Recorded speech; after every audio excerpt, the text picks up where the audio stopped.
At the Nevada test site, located at 755 East Flamingo Road, just east of Paradise, the museum offers immersive, interactive experts for guests of all ages. The museum is Smithsonian certified and open 7 days a week. For more information, visit nationalatomictestingmuseum.org. That's nationalatomictestingmuseum.org. The views and opinions expressed in the following program are those of the program's participants and do not necessarily reflect those of station staff, management, and advertisers. It's time for the most interactive radio program in Las Vegas today. It's time for Pushing the Limits with Brian Shapiro. Brian will talk sports, politics, entertainment, and anything that matters to you. Feel free to call Brian at 702-221-7283. You want answers? I want the truth! Now, Pushing the Limits, here's Brian Shapiro. All right, welcome, everybody. Thank you so much for joining us. It is Pushing the Limits time. It is Tuesday, and so glad to be with you. We have a lot to get to today. We've got some special guests joining us today, and we're going to be having some fun. This might be a shock to some of you, but not exactly the best 24 hours for Republicans. I'm going to explain why coming up here. We're going to be getting to a lot, including Mr. Tuberville, basically defending white supremacy. That's basically what he was doing. Then backtracking from the big hole he's in. Yeah. So we're gonna talk a little bit about that a little bit later on. If you noticed what was trending on social media, Casey DeSantis was trending as Karen on social media yesterday. We're going to get to that in a few minutes and kind of explain why. I think on the show, on a daily basis, I'm going to try to do this the best I can. I've made an executive decision without even conferring with Guy. I think we're going to play a little bit of Joey Gilbert audio every day because it's so fun to clown this guy because he's such a moron.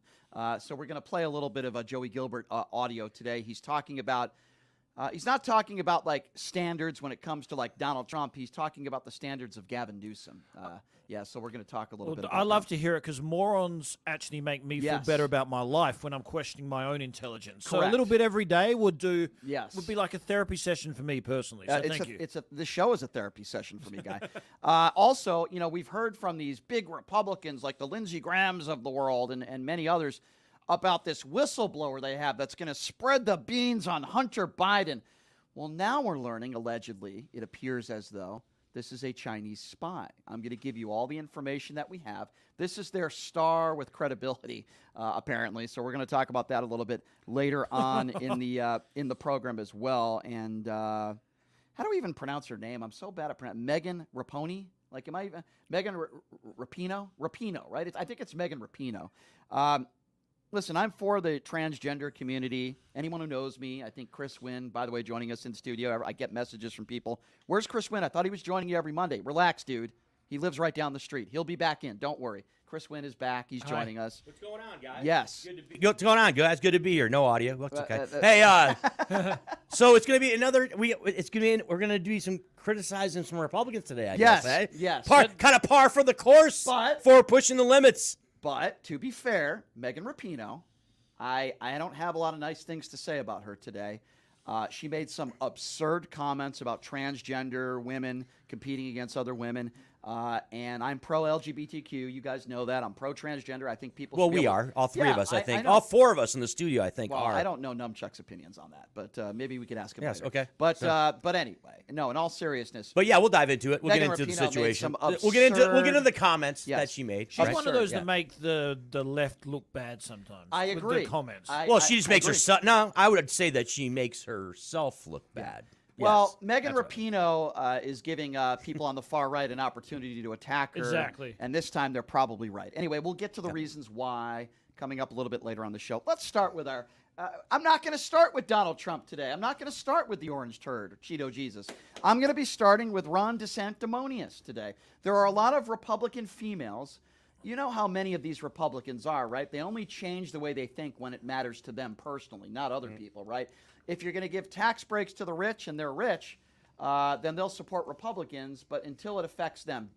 Dick Cheney, perfect example of what I'm talking about, was anti-gay, even Liz Cheney, anti-gay marriage, and then all of a sudden Dickie found out that his daughter was gay, and then all of a sudden he turned pro-gay. It's like they don't change their mind until it happens to them. Well, there's a story coming out in Florida, and it's been talked about over the last several weeks, where a lot of women in Florida are saying they're going to be switching parties from the Republican Party to the Democrat Party. Why?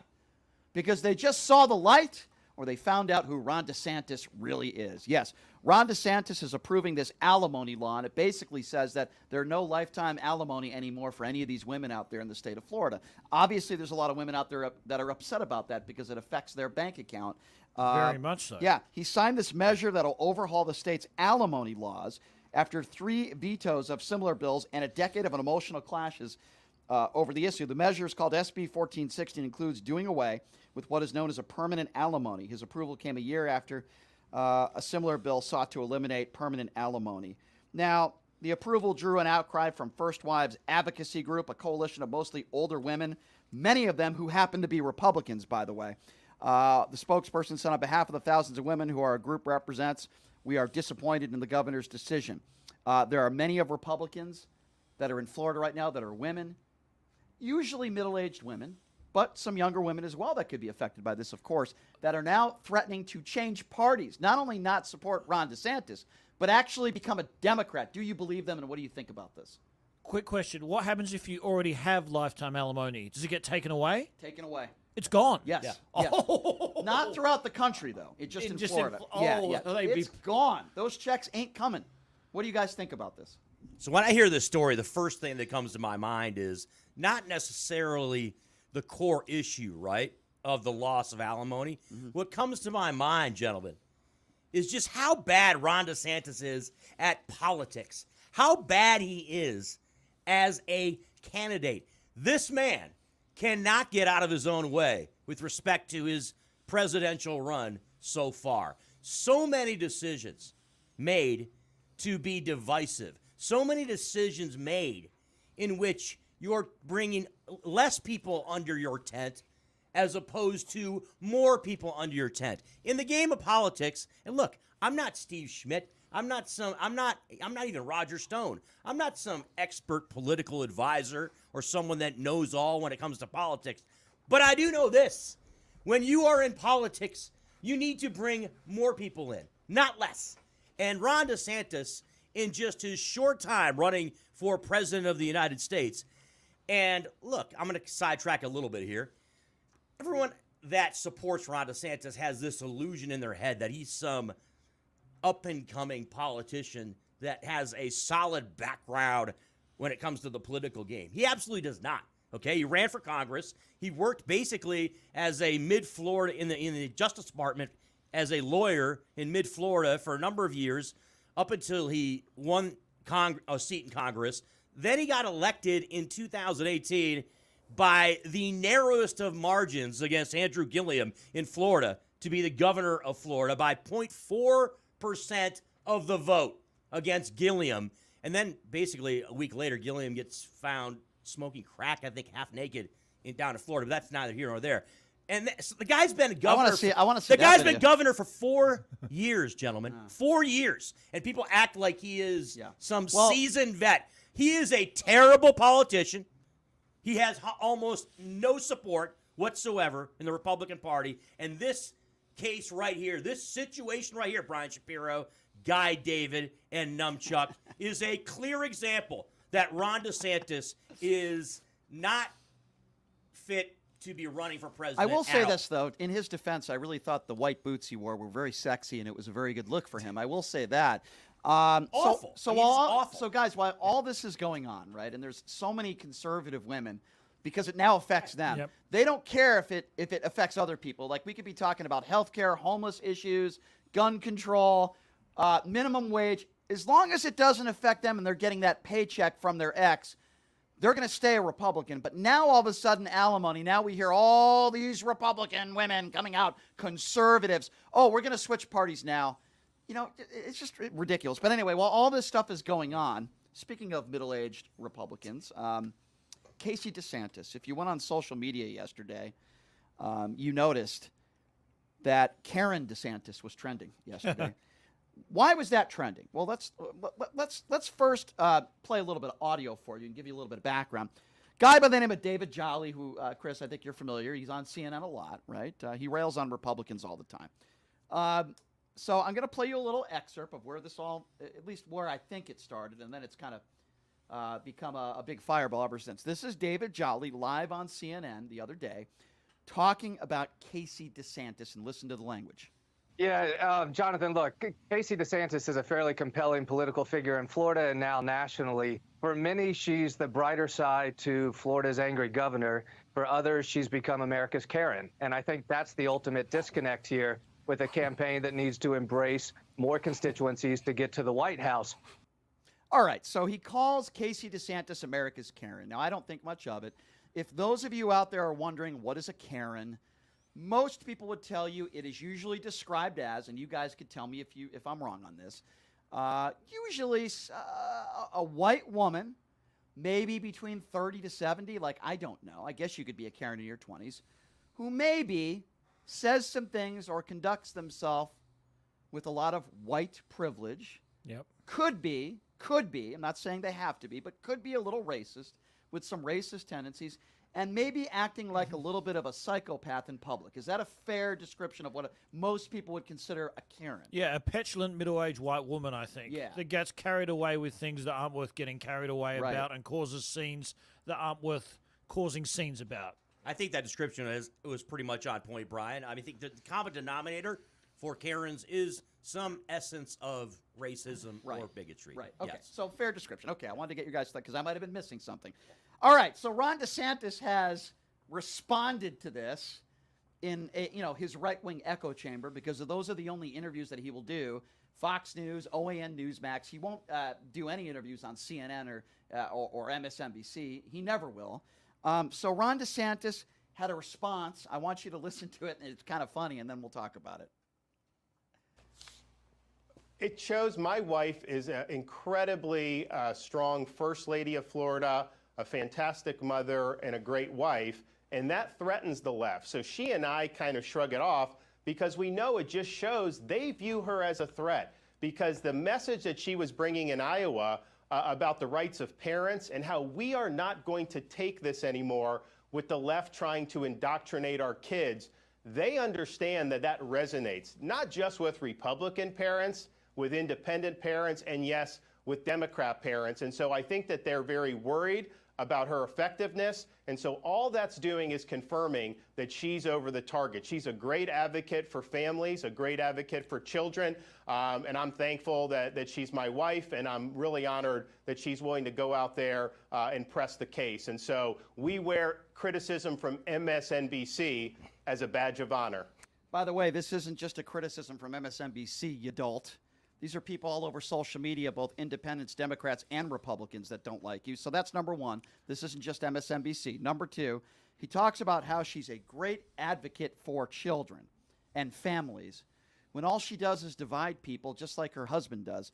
Let me give you an example of what I'm talking about, and I'm going to make a comparison between Casey DeSantis, also known as Karen, and Melania Trump. Go ahead. You guys tell me whether you agree or not. Make an analogy here. So do you remember back in the days with Melania, who went on social media all the time and spoke about bullying on social media and how horrible it was? Yep.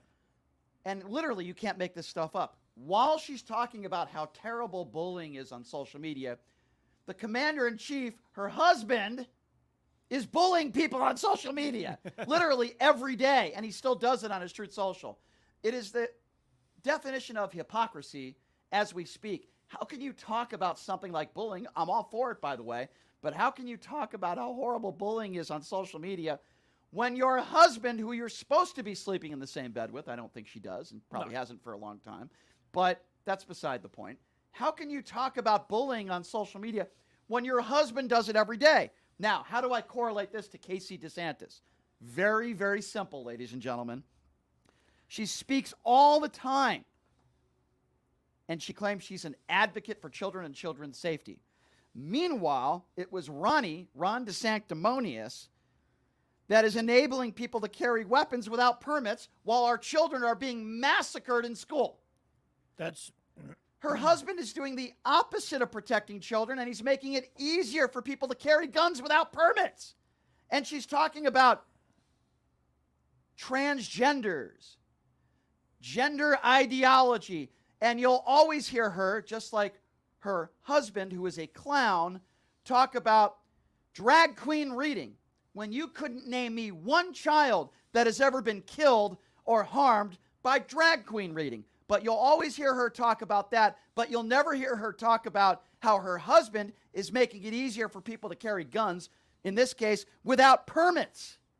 But she's an advocate for families and children? It's just like Melania Trump, the hypocrite, talking about bullying on social media when her husband does it every day. That's the analogy that I make, and that's why people are calling her Karen. No, you're right. Firstly, I don't think Melania knew what she was doing, for lack of a better term. I think she didn't want to be in the spotlight. I think she hated everything about it. I think a Republican went up to her and said, you've got to stand for something. You've got to say something. What interests you? Bullying. Maybe I could do a bullying campaign. Yeah. I don't think she thought into it. Maybe. Casey DeSantis actually thinks she is intelligent. It makes me sick that he is trying to pass a law where you do not need a permit to carry a gun, and yet all they talk about is children. We will protect the children. I want to just say, I don't even think about Ron DeSantis anymore. I really don't, what Chris said. He is the poster boy. He should be recognized for many years to come on how not to run a campaign, how to screw up a campaign and make yourself look stupid when people actually thought you were reasonably intelligent. Because he won Florida by 20 points. Mm-hmm. Whether you like it or not, he was hot. He waited, didn't run. Trump went in straight away. He was ahead of Trump at that time. And ever since then, he got arrogant. He got stupid. He signed stupid laws. He had tried to appeal so much to his base that he forgot about everyone else in America. And he has been absolutely poleaxed in the polls. And everything he says sounds dumb these days. I want to personally thank him because he's going to be remembered in politics for the person that could literally screw up the impossible. A 20-point lead after the midterms to a 30-point deficit. How do you do that? I missed something, by the way, and then I want to hear Chris. Just one quick thing here, 20 seconds. She talks about being a great advocate for families, and it was Ron DeSantis who just said she's a great advocate for families, yet her own husband just signed into law. Imagine all the women out there that are trying to raise kids that divorced, right?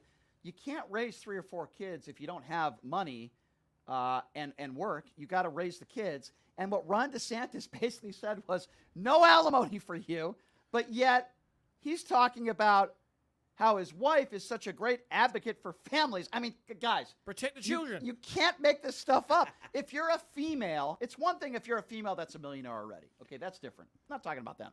I'm talking about you divorced your husband. You don't have any money, let's just say. You've got 3 or 4 kids. You have custody of the kids, or maybe even half custody. I don't know. You can't work because you got to raise these kids if they're young, right? And Ron DeSantis just said no more checks, no more alimony. Even though your husband, in this case, might be the breadwinner, you're not getting any money. Boy, what a great advocate for families. He looks like a joke. So a quick take, too, Brian and Guy, on those comments that Ron DeSantis we just played here on the show. Ron DeSantis' entire platform is what? It's about owning the libs, right? It's about fighting against things that aren't even real. There's the woke mind virus out there, right? That phrase that he uses and other right-winger idiots use. First of all, they can't define what that is because what the hell is it? Nobody can define what the hell it is. And also, he makes comments like he did in that clip where the left is indoctrinating children. What are you talking about? Like, you're making comments about things that aren't a thing. They are not real. It is not something that is actually happening. So when you make comments like that and when you put that out there, it just strips away any credibility whatsoever that you have as an individual, particularly as a politician, because you're fighting against something constantly that doesn't exist. You guys talked about this yesterday on the show, this idea of CRT, and being in schools. And, the guest that you had on a few days back, the gentleman, the Republican, who I thought had Alan some very Bigelow. sound, Mr. Bigelow had some very sound takes and sound opinions, right? But he's bringing it up and talking about how Clark County, and he tried to bring up an example of CRT in schools. I mean, it is not happening. These things are not happening. And so when you hear Ron DeSantis say things like, the left is indoctrinating children. Yeah. It just absolutely, it blows the minds of those of us who are, again, and I use these terms all the time, rational and logical individuals that take a look at that and say listen, it's nonsense. Let me be clear with what I said, because there's some people on social media that seem to be a little bit confused. If, for example, Melania Trump held a press conference and she talked about bullying, and then she said, listen, I try to get my husband to stop. I've had plenty of conversations with him about not bullying people that disagree with you. He doesn't listen to me. I wish he did. I don't agree with it. Then I would have respect for her. Me too. Right? She would have something called credibility. And I would say, okay, listen, it's not her fault. If Karen, can I call her Karen? Karen DeSantis. If Karen DeSantis, You just did. Yeah. If Karen DeSantis held a press conference and said, listen, we got to do more when it comes to gun violence in this country. I disagree with my husband on some issues when it comes to this.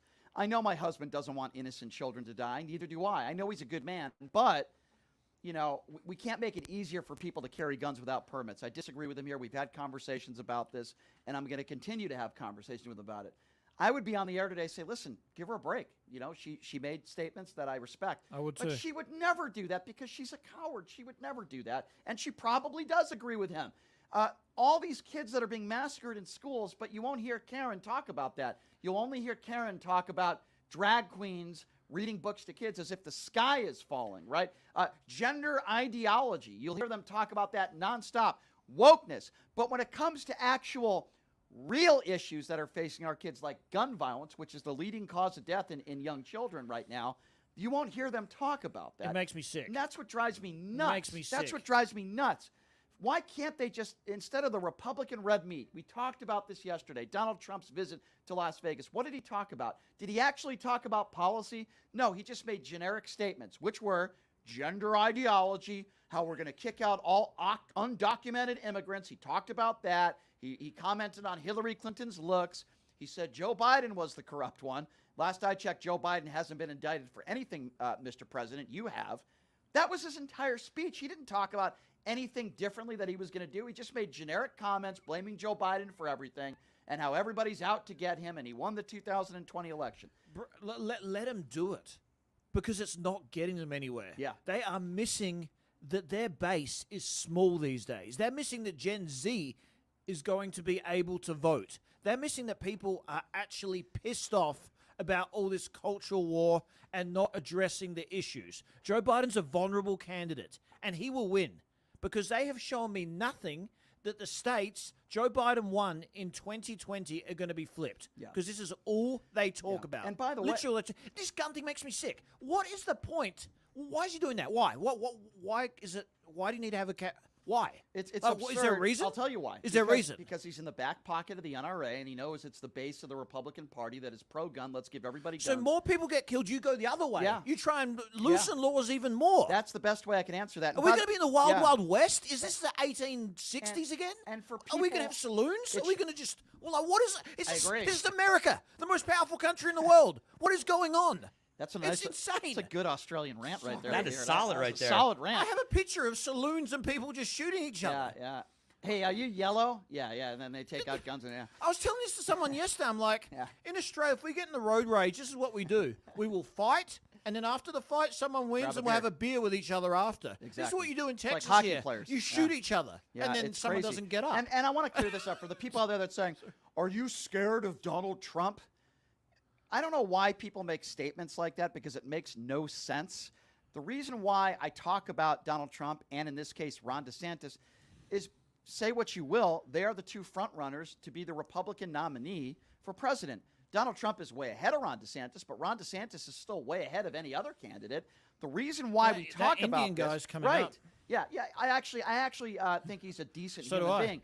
But people say, "Are you scared of Donald Trump?" Let me be very clear, or as Barack Obama would say, "Let me be clear." That was my Barack Obama. That was not, good. Not very good. But let me be clear here. I would rather have Donald Trump against Joe Biden. I'd rather have neither of them run, by the way. I've been very clear on that. I don't want Joe Biden to run again. But I'd rather have Donald Trump run against Joe Biden than Ron DeSantis. I actually think Ron DeSantis has a better chance to defeat Joe Biden. And I think Ron DeSantis could be more dangerous to this country than even Donald Trump. But no, it's not that I'm scared. I am talking about the faces of the Republican Party. And whether you like it or not, the most popular Republicans right now, some are in office, some are not. Donald Trump is the most popular Republican in this country, whether you like it or not. It's not Ron DeSantis. And then when you talk about some of the other popular Republicans, Marjorie Taylor Greene, Lauren Boebert, Matt Gaetz, Jim Jordan. These are the faces of the Republican Party. Doesn't mean you have to agree with them, but I'm just giving you the facts. They are the ones that are in front of the cameras.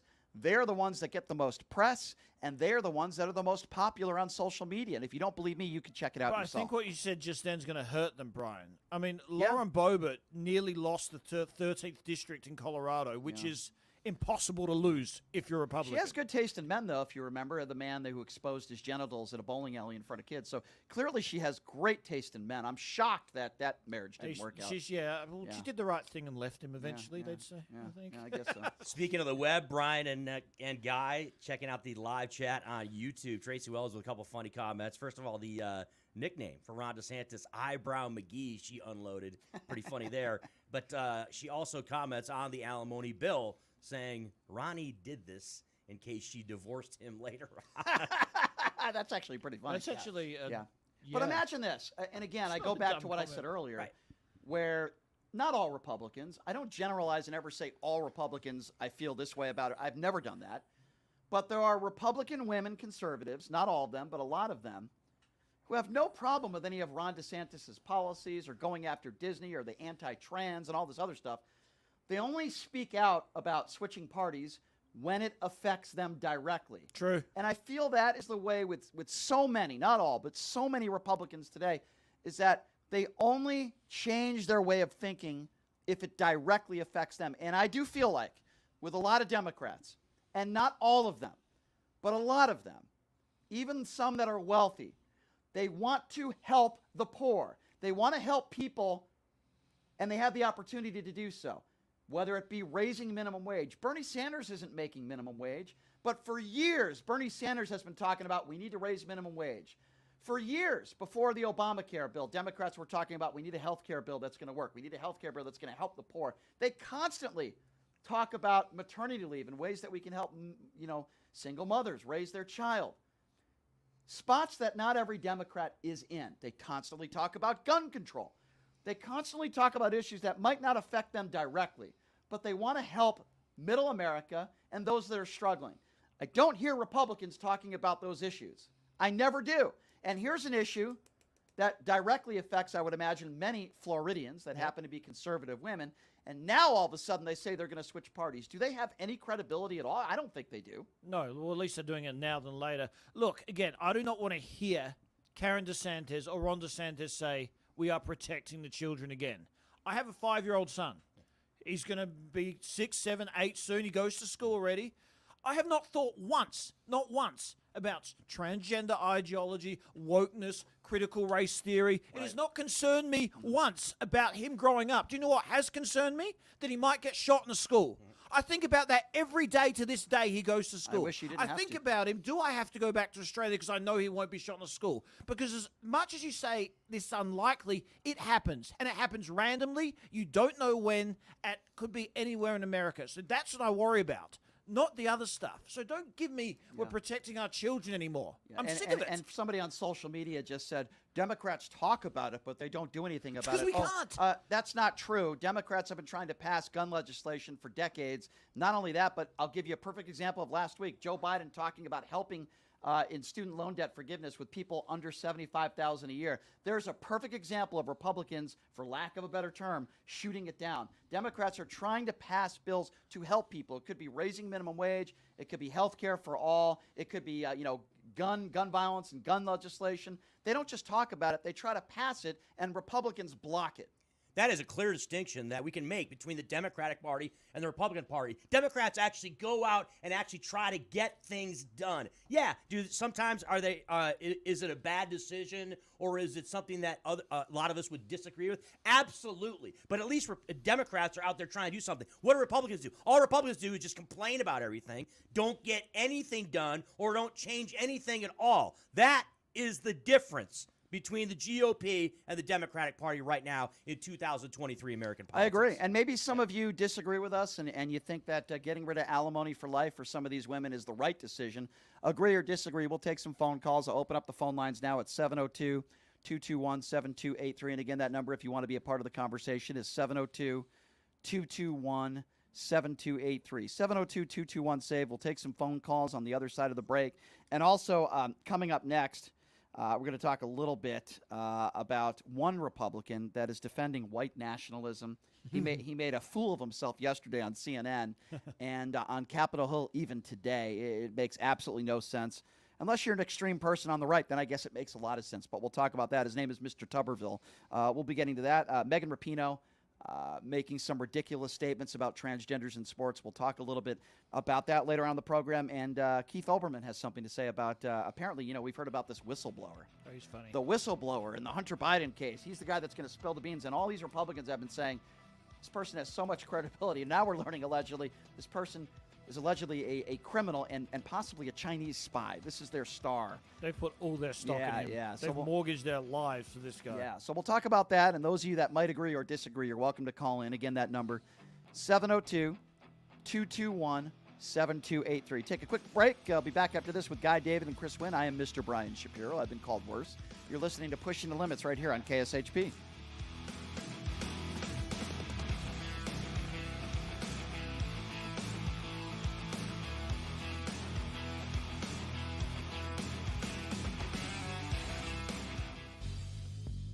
Hey everybody, are you struggling to find a pizza place that reminds you of Brooklyn?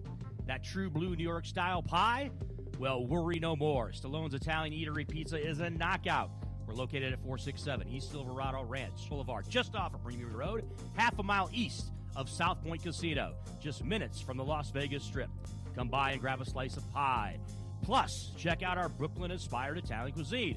Our sandwiches are super. Hero, that is. Because why be a sub when you can be a hero?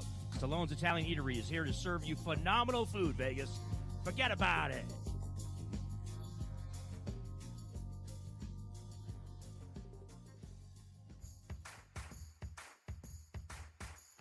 Look, it's impossible for the average person to find a great attorney out there. There's so much misinformation. Now, let me introduce you to former Chief Deputy District Attorney Thomas Moskal. He was Las Vegas's top DUI prosecutor for years. He prosecuted the most high-profile DUI cases in Clark County. No one knows more about DUI law in Nevada. Just Google it. If you get charged with DUI, whether it's a misdemeanor or even more importantly, a felony, you need Thomas Moskal representing you. His relationships with the prosecutors and judges and his knowledge of DUI law to work for you. So give him a call now or text him at 702-848-5555. It's your life and liberty that's at stake. Don't wait. Call now. That number again, 702-848-5555. Buying or selling a home is a huge life event that requires guidance from an expert in the industry and community. My name is Blake Wynn. You may recognize my name as my grandfather was the best governor the state of Nevada has ever had. Growing up in Las Vegas, I've come to know this community intricately. Now, I am raising a family here as well. So I understand all the issues impacting our home and quality of life. As the top realtor for the #1 real estate team at Keller Williams, you can have confidence in my experience, knowledge, and track record. When it comes to buying, selling, or investing in real estate, choose a name you can trust and someone who understands the community you call home. Call Blake Wynn today and experience the difference of a trusted expert. 702-540-3311. Sapphire Pool and Day Club, the world's only topless gentlemen's day club, introduces its 2023 pool season lineup with a bevy of beauties and social media celebrities throughout the summer who will all host alongside hundreds of Sapphire's topless poolside entertainers. Enjoy brunch in the sun with items like frittata-style omelets, stripping chicken, and French kiss toast before washing it down with signature summertime cocktails. 10 lines, beware, go bear! Ladies are welcome to go topless within the day club for the ultimate party. Guests can purchase affordable day bed packages, cabana packages, lounge chairs, and more. The best part though? Pushing the Limits will be broadcasting shows every other Friday throughout the pool season with a ton of surprise celebrity guests. Wow! Reserve your spot now For more info, visit sapphirepoolLV.com or call 702-869-0003.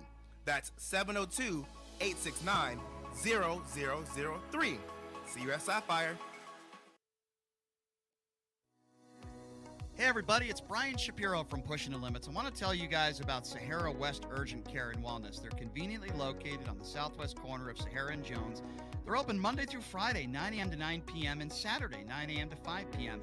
At Sahara West Urgent Care, they'll take care of all your healthcare needs. They offer routine services such as physicals, STD testing, car accident treatment, and work injuries. You name it, they do it. They have on-site x-ray, EKG, ultrasound, and labs. They treat chronic conditions such as asthma, blood pressure, diabetes, and more.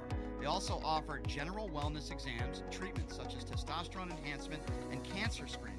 They're located on Sahara, 6125 West Sahara Avenue. Their number is 702-248-0554. And the best part, they accept most major insurances and affordable cash pay prices. Office visits starting at just $95. And I'm also a client, so please give them a call, 702-248-0554. When you bring your vehicle to Star Auto Care for maintenance, you'll have a team of professionals at your service. Every one of our technicians has been factory trained and master status certified to ensure that you receive the highest quality and most effective service. Star Auto Care is located at 3540 East Tropicana Avenue, just east of Pecos. Star Auto Care is confident in their prices and will match any mechanic located within 20 miles. Bring your vehicle in today and let Star Auto Care give you the peace of mind you deserve when you service your car. Visit them online at starautocare.us.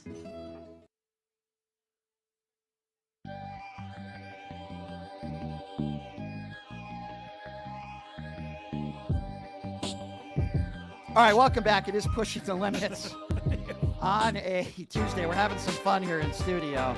You're unloading some of the best stuff that could be on the air. I wish that was breaks. on the air. Am I wrong on that, guy? I'll explain. That was one of his better ones. That was outstanding. Because that was humorous, too. I'll explain in a moment. I want to tell you guys about Sahara West Urgent and Primary Care. They're located at Sahara and Jones. There are certainly some people that need help, physical help, mental help, whatever it is. They'll take care of you. Jessica and Andrew are wonderful people. If they take most insurances. If you don't have insurance, it's only a $95 copay. How cool is that? Sahara West Urgent and Primary Care. They are the best. Unfortunately, I haven't memorized their number yet, sadly. 702-248-0554. You can also visit them online at saharawesturgentcare.com. So I'm on social media, and there are some people that are making some very interesting statements. One person says, why are you doing a radio show? Why? And I explained, well, it's a job, right? This is a job. It is a passion too, but it's also and then he goes, how do you get paid?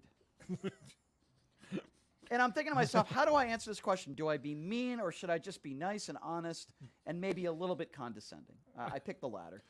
A little bit condescending. I picked the latter. Unfortunately, I think you can redo the rant. And I want to explain it on the air for those of you that are, and maybe you're a MAGA supporter. I don't know what your political affiliation is, but the way radio works, and I'm going to try to speak very slowly and distinctly so that you can understand, because I'm happy to explain it to you. In radio, we have something called advertisements. You see, those are the things we play when we go to break. Because when I say I got to go to break, it's to pay bills, right? You'll hear it, right? So, and again, this might be confusing to some of you, but we see when somebody plays an ad, like, for example, the great spot that Chris Wynn aired, Brett Raymer's restaurant, which is, there you go. Here it is. Hey, everybody. Are you struggling to find a pizza place that reminds you of Brooklyn? It's a great ad. True blue okay, New that's York enough style of it. We don't need to hear pie? any more of it. Well, but, worry no more. Anyway, it's Stallone's Italian Eatery. You see, the way it works is, like Stallone, they'll pay me to play their ads. Because they get people in their store. Example, my good friend Blake Gwynn, who runs a real estate, he's buying a home, selling a home. Blake's awesome, right? Keller Williams. He's the best. Somebody actually called him last week and heard the ad and is now going to be a client. So again, if I'm going too fast, I apologize. I'm trying to explain it. Just slow it down a little, maybe. Yeah, I'm sorry. All right, well, no. Let me explain it in a way that they will understand. The My Pillow guy, see, when you see those commercials for those sucky pillows on Fox News, he makes money off of that, right?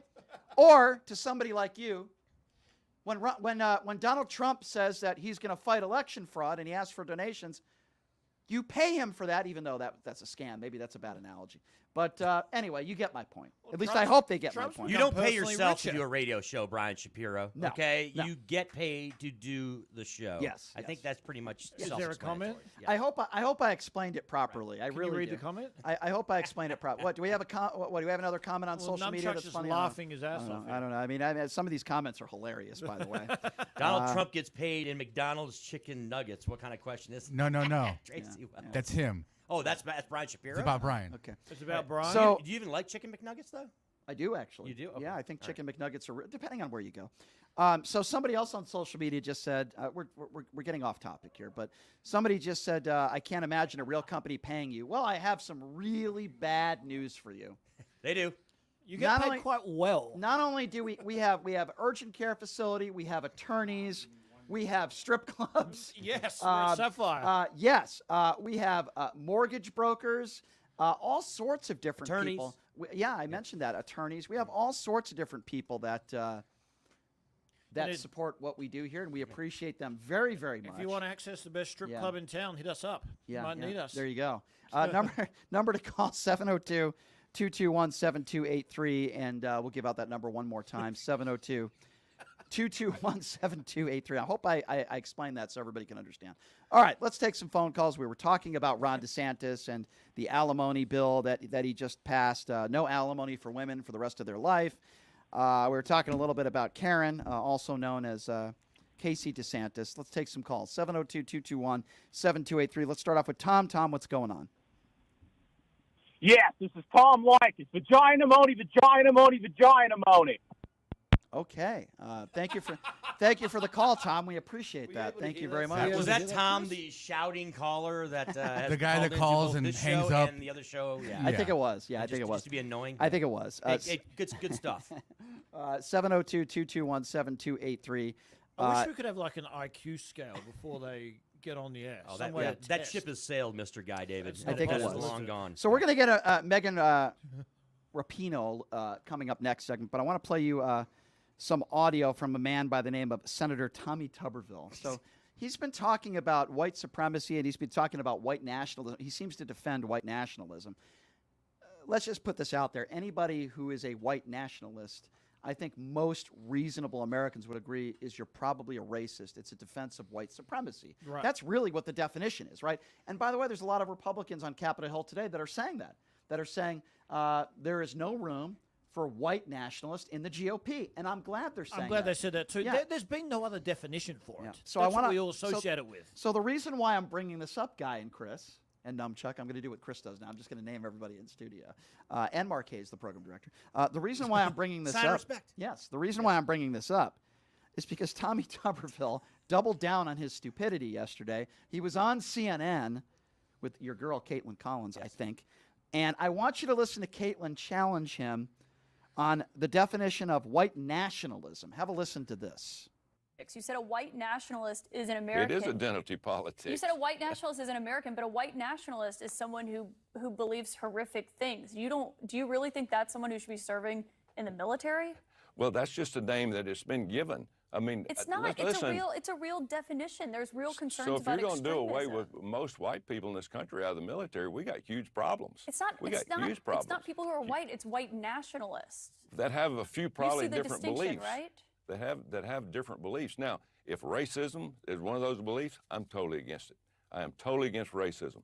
But that there's is a lot that of is people a white, that a believe white in different nationalist things. is racist, Senator. Well, that's your opinion. That's your opinion. But if it's racism, I'm totally against it.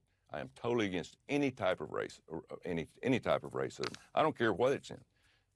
Okay, Senator Tommy Tuberville, thank you for your time tonight. Oh, that was the end of the interview. Brian, this isn't funny. That sounded like it's so absurd. That sounded like a Saturday night parody. I didn't know that was real. Are these the best human beings we have running our country? But here's the thing that's what is going on? Absolutely not. They're not the best human beings. That's though, seriously guys. concerning. They're The not. intellect of that guy. What's going on? It's a clear indication, Tommy Tuberville. Look, and anybody that knows his background, right? Former Auburn head coach in college football, was elected because he is a monster name in the state of Alabama. So therefore, that's the only reason he is there. He's not there because he's some supreme intellectual individual or someone that holds, a lot of very valid viewpoints with respect to issues or anything like that. It's just because he's very popular as a football coach in Alabama, and that's why he is there. But he just gave a clear indication, guys, that he's just not very bright. He doesn't know what the definition of a white nationalist is. No. He doesn't know the baseline of what the definition is of people who are white nationalists. He tried to say that Caitlin Collins, it was her opinion. It's not her opinion what a white nationalist is. A white nationalist is clearly defined. Okay, and yes, racism is a part of the definition with respect to white nationalists. So he doesn't even know what he's talking about.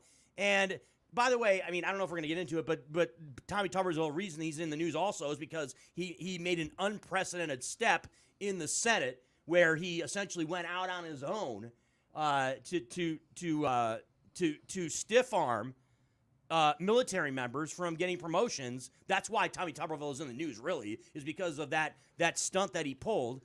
Because the procedures in the Senate are messed up. Let me add something else. That's why. But this whole exchange with Caitlin Collins regarding white nationalists is a complete joke. Tuberville's response to defending white nationalism is, well, wait a second. We need white people in our military. To Mr. Tuberville and to the person that asked how I make money in radio, I think they're two and two the same. Let me explain to you, to Mr. Tuberville, not every white person in the military would call themselves a white nationalist. A small percentage of those people would call themselves white nationalists, which is defined as pretty much a racist. It is a belief that the white race is the superior race to everybody else. That is the definition of racism. Exactly. Why is that? Okay, so let me ask you guys another question, because I am perplexed by this. I think I know the answer. I believe Mr. Tuberville does know what a white nationalist is. I believe he's actually playing dumb. Now, maybe I'm giving him too much credit. I believe Mr. Tuberville is a white nationalist himself. Do you think it's either he's too ignorant to understand what a white nationalist is, or do you believe that he is probably a white nationalist himself, but he has to play on the air like he's not? What do you guys think? He was a football coach. He's not. He's not. He knows exactly what a white nationalist is. Again, he's playing to his base. His obsession with playing to their base, which are predominantly, I'm not going to say lower IQ individuals, but they know their demographic. He knows exactly what it is they're playing to their base again. I'm just going to quickly say, if I'm a late night writer of a talk show, Saturday Night Live or something, yeah, that's on strike right now, Yeah. I would be going, please pay me. I need to work. I have so much good stuff right now. Like, this is just a gold mine of great stuff. It really is. And Guy, my answer to Brian's question right there, as far as does he know or is he playing dumb, my answer is this. Well, if he's playing dumb, he's doing a damn good job of it, my friend, because he absolutely sounds like a complete idiot. He speaks in like his it, too. response to this.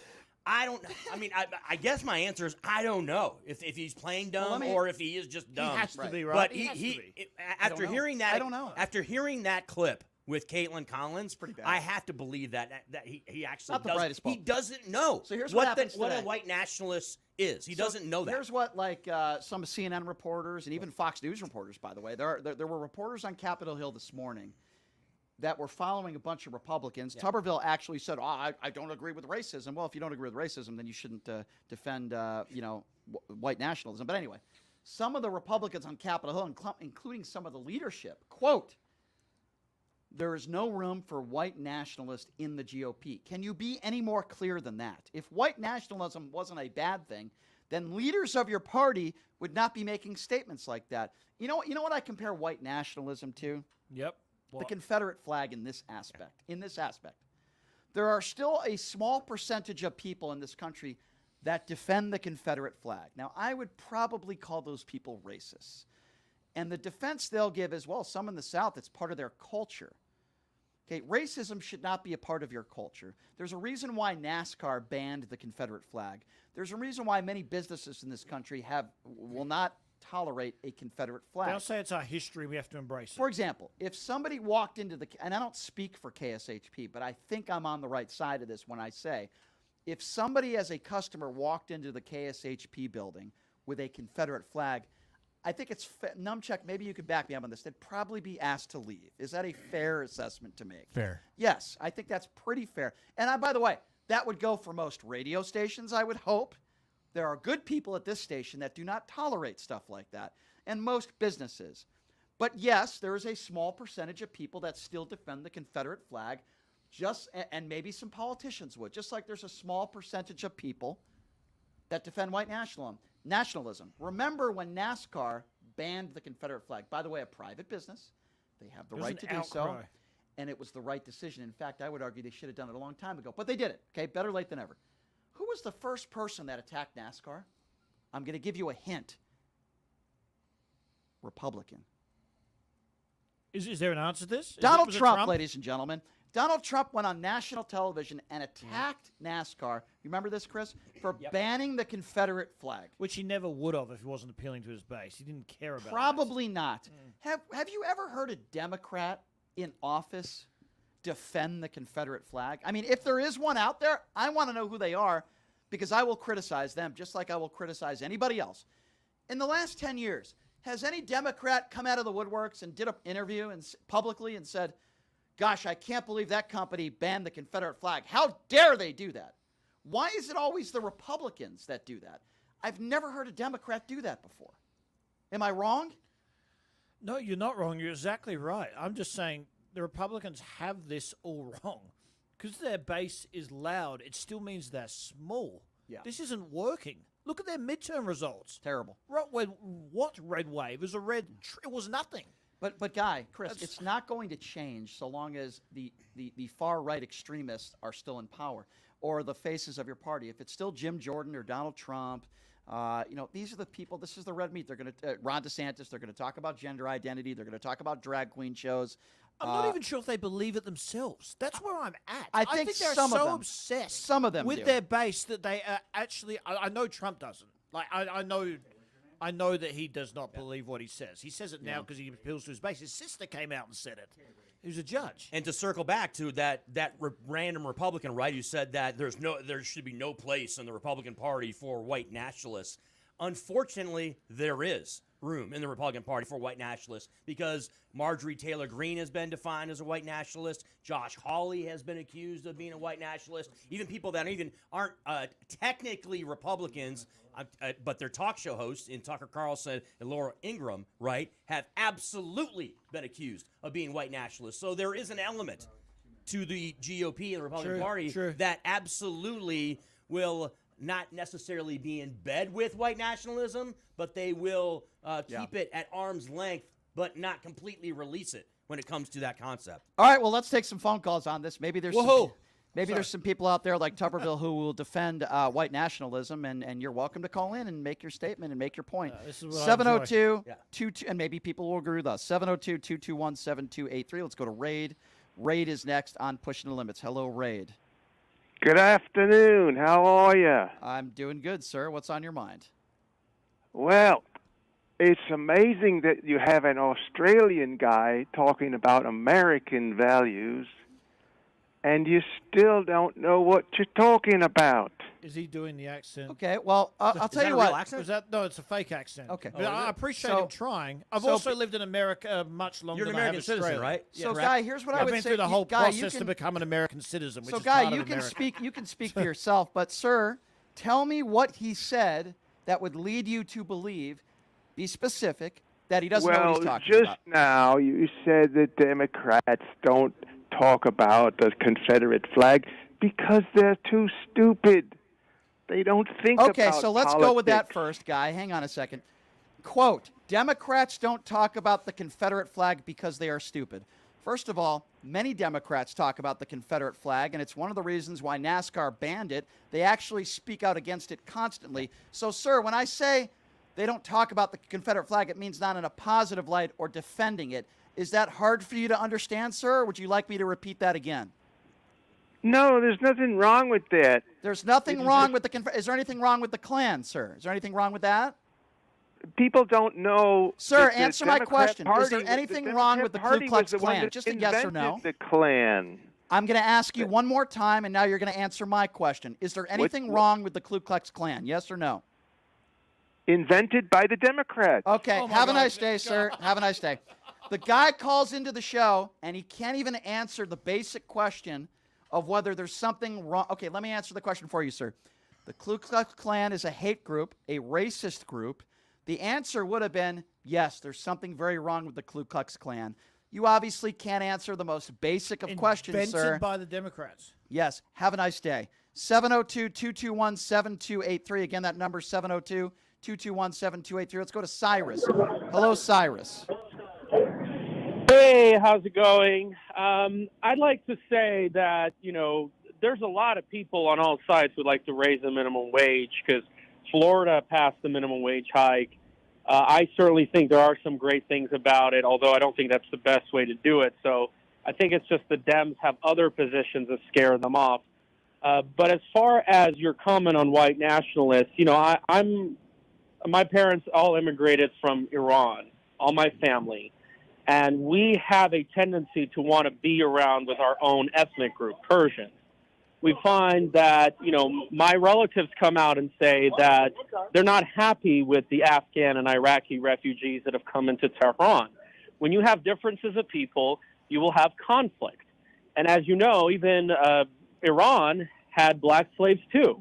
And we didn't have a very good view of them. Why isn't Japan bringing people from Iran and Ethiopia into their countries? Okay, So but I'm people trying tend to understand, having a little bit of frustration on maybe migrants coming here and the way they go about it to defending white nationalism. It doesn't sound to me like you're defending white nationalism, but I think you understand what you're describing to me of your family is not white nationalism. It's hard to say because I think, people just have a tendency overall, not everybody, but they have a tendency to be with the people that are like themselves. I mean, if you look at Las Vegas, for an example, every zip code has much different demographics. Okay, but that doesn't mean you're a racist. But you're not a racist. Yeah, I'm trying to understand.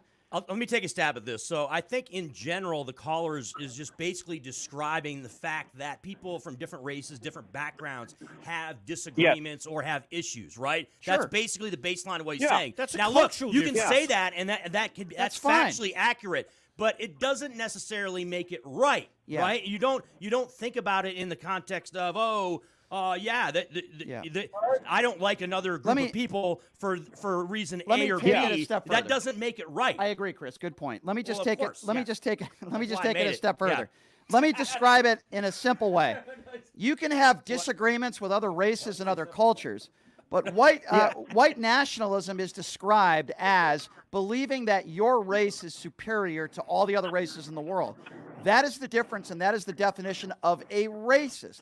The last guy who called in couldn't even admit that the Ku Klux Klan was a bad thing. He just wanted to blame a party for it. No, Brian, you're wrong, I'm though, because sure it's not the there are- definition I'm of sure there racist are being a racist. A racist people can That's be part of from it. people from Iran or people from Senegal or people from all parts of the world can be racist. That doesn't mean you're a white nationalist. You know? So, sir, does that Racism make is not a does that make it's a sense, universal sir? thing. When I think of white nationalism, I think of a white person that believes that their race is superior to all other races. Would you agree or disagree with that? But there are people who are Persians and Japanese think that they're superior to everybody else. Okay, Yeah, well, there I are would call them, people that's not a white nationalist, but I would probably call that person a racist. When you say that your people or your religion or your skin color or where you're from, you're better than any other person because of where you were born or what your skin color is, that is the definition of racism. I think every group has their qualities. Every human being has has his or her faults. It doesn't mean that you can be a white nationalist, and it doesn't mean that you should be Mr. Tuberville and defending white nationalism and not understanding what it is. There's a difference. Everyone, this is a cultural difference. Right, Everyone right. likes to hang out who they align with culturally, but doesn't Yes. mean they're Yeah. racist. Yes, I Or agree. a white Yeah. nationalist. But I have Yeah, no I mean, problem with what you described, caller, with some of your family members being frustrated with the way some people are coming into this country. I think a lot of people are frustrated. Doesn't mean they're racist. Doesn't mean they're nationalists, white nationalists. The problem I have is when people out there don't understand the basic definition of what a white nationalist is. And you have a guy that's an elected official that is basically defending it and saying, well, just because you're a white nationalist, it doesn't necessarily mean you're a racist, when the definition is to the contrary. Well, I guess the best thing to do is just, I don't know. I mean, if he doesn't want people like himself, just let him be. I mean, you can't change his viewpoint. Well, the best thing we can do as a country is not vote people like that into office. But sadly, there are going to be racists that are allowed to vote. We do live in a free country where if you have those opinions, you're still allowed to vote. David Duke is probably still allowed to vote. But you're right. There's nothing we can do about it unless we just call it out like I try to do on the radio. Sir, I do appreciate your phone call. Thank you very much. Appreciate it. All right. Appreciate it. All right, here's what we're going to do. Chris, did Brian really Sorry, I got to say. He did. Brian goes, this is a great exchange in history radio. Brian, good point, Chris. Yes, of course it was. Well, hey, Chris, you got to lay it on the line. You got to call a spade, right, and call it out how it is. At times, Chris can be arrogant, but not as arrogant as my interactions with Kyrie Irving and Russell Wilson over the weekend. But he can be arrogant at times. Arrogant? I was clearly making a point. Yeah. Perplexed that I didn't need clarification. We got to take a break. Yeah. Numbchuck's going to kill us if we don't take a break. So here's what I'm going to do. We're going to continue taking more calls. Thank you for the calls. 702-221-7283, 702-221-7283. Now, people like to call me a liberal. I'm a Democrat. I'm a liberal. I might lean to the left on some social issues, but I got to tell you, I am going to be railing on Megan Rapinoe coming up next. I will tell you why coming up next. Yes, Megan Rapinoe is not on my good list right now. I will explain why when we come back, and I also believe the statements that she has made are dangerous. I'll explain why coming up next. We'll take a quick break. We'll be back right after this. You are listening to Pushing the Limits right here on KSHP. Hey, everybody, are you struggling to find a pizza place that reminds you of Brooklyn? That true blue New York style pie? Well, worry no more. Stallone's Italian Eatery Pizza is a knockout. We're located at 467 East Silverado Ranch Boulevard, just off of Premium Road, half a mile east of South Point Casino, just minutes from the Las Vegas Strip. Come by and grab a slice of pie. Plus, check out our Brooklyn-inspired Italian cuisine. Our sandwiches are super. Hero, that is. Because why be a sub when you can be a hero?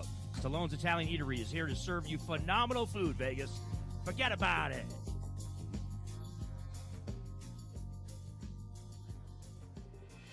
Buying or selling a home is a huge life event that requires guidance from an expert in the industry and community. My name is Blake Wynn. You may recognize my name as my grandfather was the best governor the state of Nevada has ever had.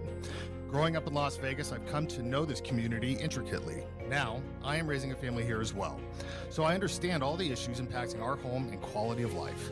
As the top realtor for the #1 real estate team at Keller Williams, you can have confidence in my experience, knowledge, and track record. When it comes to buying, selling, or investing in real estate, choose a name you can trust and someone who understands the community you call home. Call Blake Wynn today and experience the difference of a trusted expert. 702-540-3311.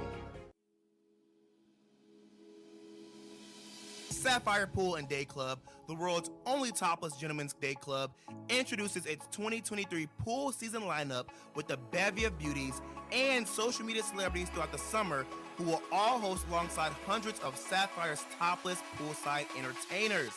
Enjoy brunch in the sun with items like frittata-style omelets, stripping chicken, and French kiss toast before washing it down with signature summertime cocktails. 10 lines, beware. Go Bear! Ladies are welcome to go topless within the day club for the ultimate party. Guests can purchase affordable day bed packages, cabana packages, lounge chairs, and more. The best part though? Pushing the Limits will be broadcasting shows every other Friday throughout the pool season with a ton of surprise celebrity guests. Wow! Reserve your spot now. For more info, visit SapphirePoolLV.com or call 702-869-0003. That's 702-869-0003. See you at Sapphire. Hey everybody, it's Brian Shapiro from Pushing the Limits. I want to tell you guys about Sahara West Urgent Care and Wellness. They're conveniently located on the southwest corner of Sahara and Jones. They're open Monday through Friday, 9 a.m. to 9 p.m. and Saturday, 9 a.m. to 5 p.m. At Sahara West Urgent Care, they'll take care of all your healthcare needs. They offer routine services such as physicals, STD testing, car accident treatment, and work injuries. You name it, they do it. They have on-site x-ray, EKG, ultrasound, and labs. They treat chronic conditions such as asthma, blood pressure, diabetes, and more. They also offer general wellness exams, treatments such as testosterone enhancement, and cancer screening. They're located on Sahara, 6125 West Sahara Avenue. Their number is 702-248-0554. And the best part, they accept most major insurances and affordable cash pay prices. Office visits starting at just $95. And I'm also a client, so please give them a call, 702-248-0554. Film Festival Radio, Saturday afternoons at 3 on KSHP, North Las Vegas, AM and FM, K29 6HP, North Las Vegas, and KSHP.com.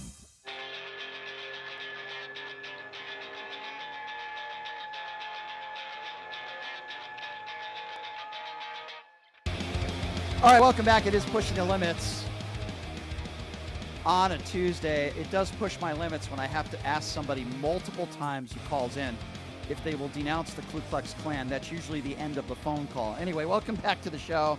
I talked a little bit about him earlier. My good friend Blake Gwynn, you recall his grandfather, the late, great, Governor Gwynn. This guy's lived in Vegas his whole life. If you're thinking of buying or selling a home, there is no better person to call than my good friend Blake Gwynn at Keller Williams Group, buying or selling a home. He helped my family out. My parents are moving out here in a couple weeks, thanks to Blake. He took care of them. I promise you he will take care of you. Give him a call, 702-540-3311. Again, that number, write it down, do whatever you need to do. Just give him a call. It's free. He'll give you free advice, and maybe he'll even help you buy or sell your home. 702-540-3311. Blake Gwynn with Keller Williams Group. Got Chris Wynn in studio, who always makes great points on this show, and he always wants to Of course I do. agree with everybody that he makes great points. But anyway, I want to talk about Megan Rapinoe, and the reason why I want to do that, I've always been very frustrated with her.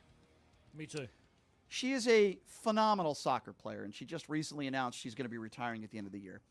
Phenomenal soccer player, has done so many wonderful things for young girls that are getting into soccer.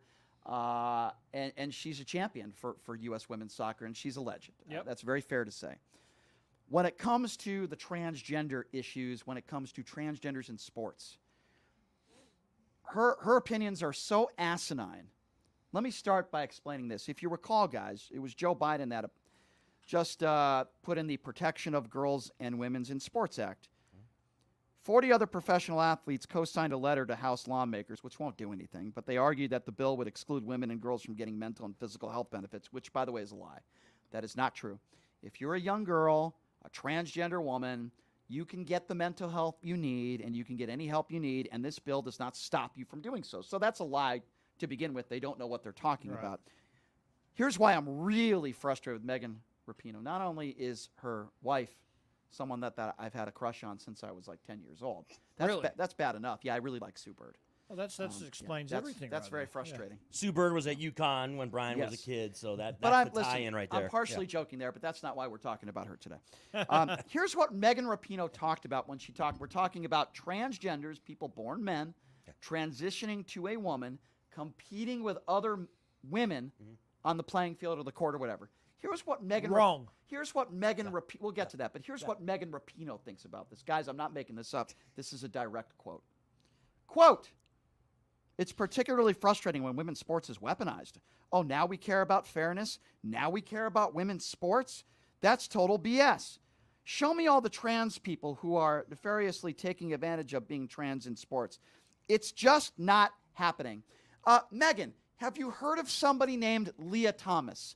Somebody, by the way, who still has male genitalia, even though that's here nor there.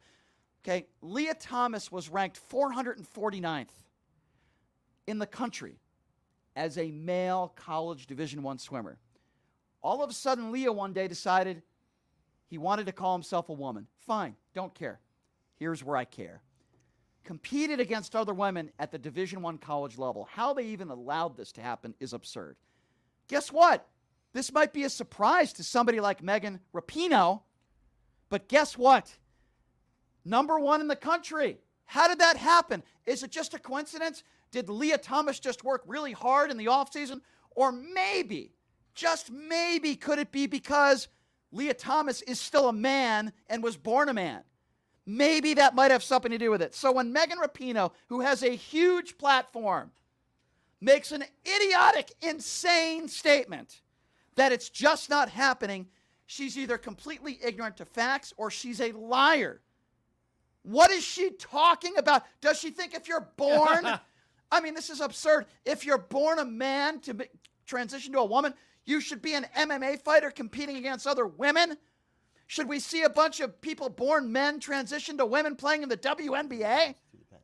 Well, this is insanity. Look, that's the thing. I don't even know if some people realize how much of a physical advantage in all sports males have. When I was a college tennis player, there was a professional women's tennis tournament down the road. We used to be hitting partners for the ladies, the best players in the world. I once hit with the number 2 player in the world, Lena Dementieva. Wow. I had to go easy on her. I couldn't serve kick serves. I couldn't use full power because it was unrealistic.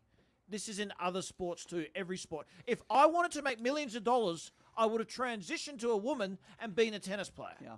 It's completely wrong for her to say that. It is dangerous. And to your It is point about dangerous. tennis, it was John McEnroe, the legend, who said Serena Williams in her prime wouldn't have beaten the number 400 male tennis player. He's right. By the way, he's right. And everybody went after her, including Serena Williams. Guess what, Serena? He was right. Okay? The men are just stronger. Does that mean that I would kick the ass of WNBA players? No, I'm not a professional athlete. Brian, I wasn't 400 in the world. I would have beaten Serena Williams. You probably would have. I know I would have. I've played with Why is Megan Rapinoe making these statements? And by the way, she's also been women more pay. And listen, if the U.S. women's soccer team is making a lot of money, I have no problem with distributing that wealth to the players. The WNBA has lost money 26 seasons in a row. Why are the players continuing to demand more money? Can you find me a business, because that's what the WNBA is. Can you find me a business that has lost money for decades and you're going to give your employees more money? That's asinine. It's it makes called no supply sense. and demand. What That's is the only thing I learned in economics. Could she possibly think that? She misses the point on everything. She has a powerful voice, and she's a moron. And it hurts, again, the far left. It's an opportunity for the right to jump all over this and say, hey, America, this is what you get into with the far left, when that's actually not what the left is about with social issues. Now, It's listen, not. I understand that women's soccer has become more and more popular, and Megan Rapinoe is a big part of that. And if the women deserve more money and if the numbers make sense, then pay them more money. Well, when's it become more popular? It's become popular in the World Cup because they Sure. win, which is great. Right, they're a winning team. When do you Right. see after that? Do you anywhere? No, I mean, professional women's soccer, when do you watch any of that on TV? Do you see any of it on TV? Can you name a team? No, I can't. But going back to the transgender issue. Right. And I think you guys both know, I'm someone who I want you to live your life the way you want to live it. Child or adult, as long as there's adults in the room that think it's okay, parents and doctors. I'm pro-LGBTQ. I'm pro-transgender. I am not pro-Leah Thomas. I think Leah Thomas is a cheater That's a cheat. and an embarrassment, quite frankly, to transgender. She is an embarrassment, or Agree. he, or whatever. Agree. I will call you whatever you want. If Leah Thomas comes up to you and says, call me she, I'll call you whatever you want to be called. That's fine.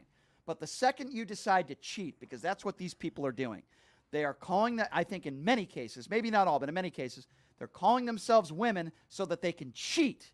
And that is wrong. And it's also, by the way, dangerous on the playing field. It's dangerous for biological women to be competing in organized sports against people who are born men. Caitlyn Jenner said this. Dangerous. Yeah. My response to Megan Rapinoe's comments regarding this specific topic are simple and concise. It has nothing to do with being on the left or the right, conservative or liberal, politics at all. This is just basically common sense that everybody should adopt and should not be up for debate. If you are born a male and you transition to a female, you should not be allowed to play competitive sports against women. Period. Full stop. And the reasons are clearly obvious to any sensible individual out there. That's it.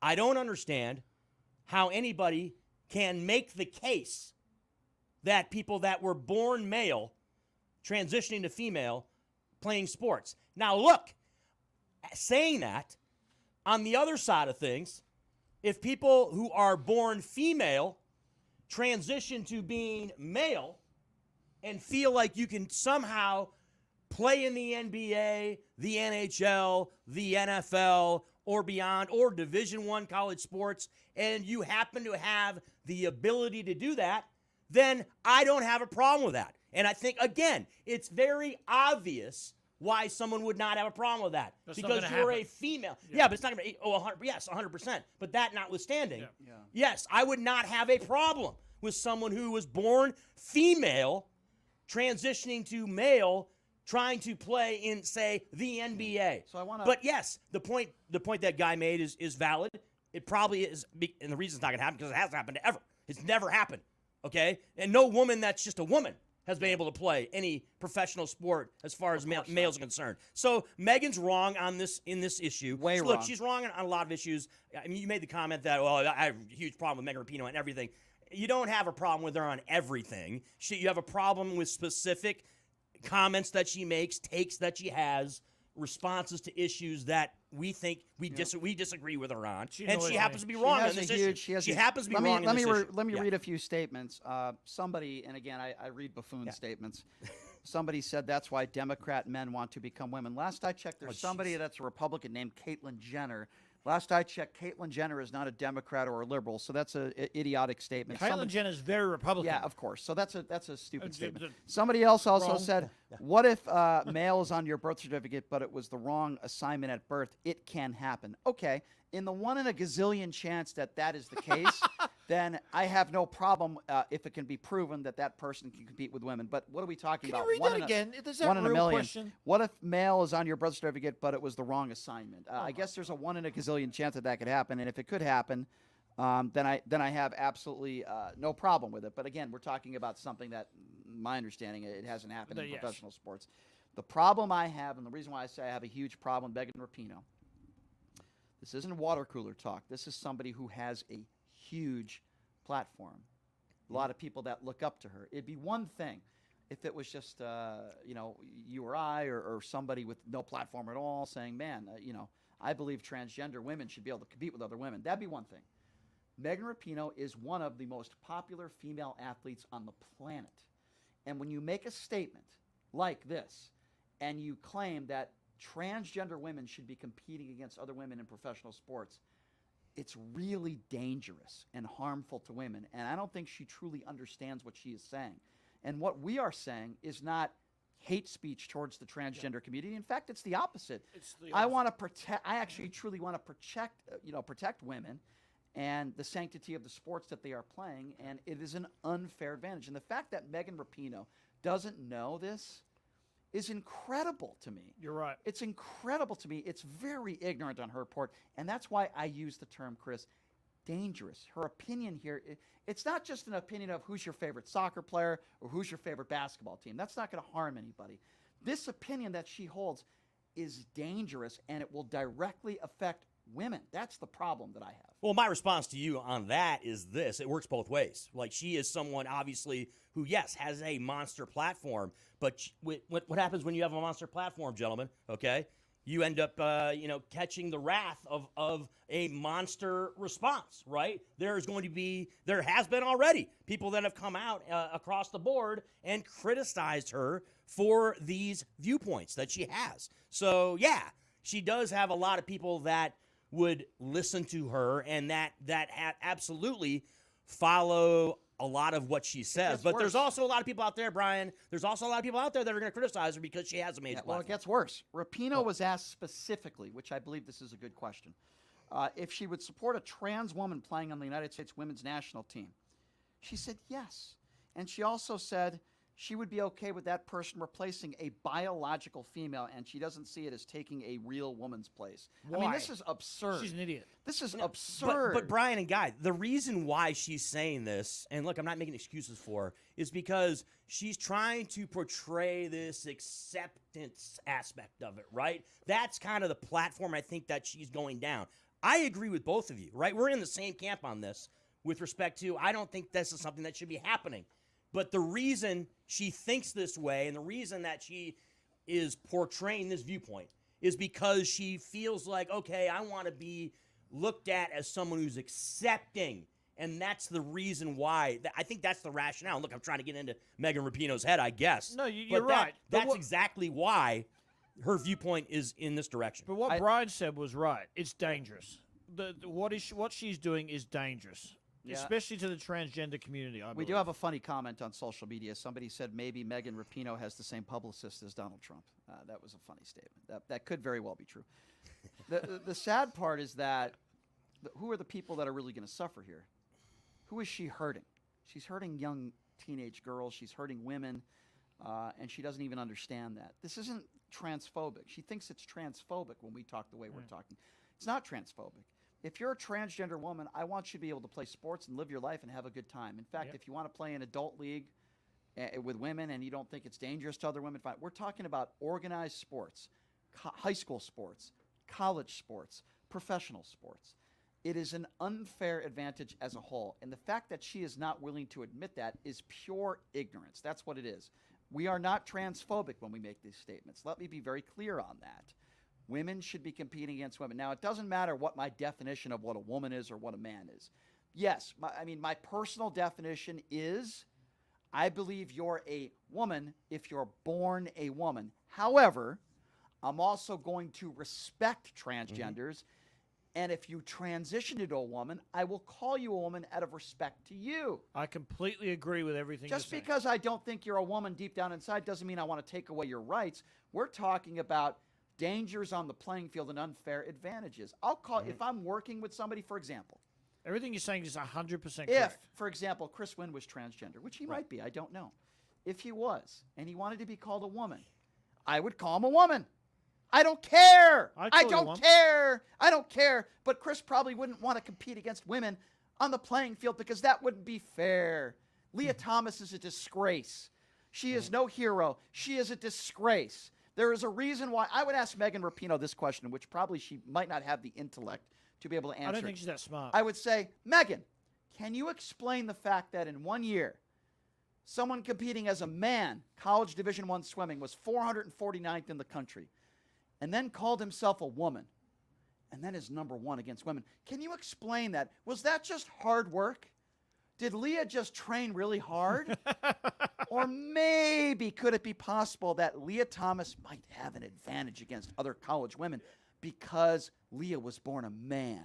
I would ask, how could she answer that question? That was the quickest rise to power I've ever heard of. Guys, this is not rocket science by any stretch of the imagination, okay? What we're talking about here is ABC, very basic stuff, okay? This is not something that, again, I use the phrase not up for debate.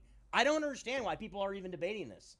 I don't understand what perspective people are coming from or making the case that, yes, if you're born a man, it's perfectly fine for you to roll out there and play sports with women, especially at the collegiate or professional level. I just think they don't where, understand. the integrity of the sports are being compromised. You brought up Leah Thomas, as far as the Ivy League swimming, right?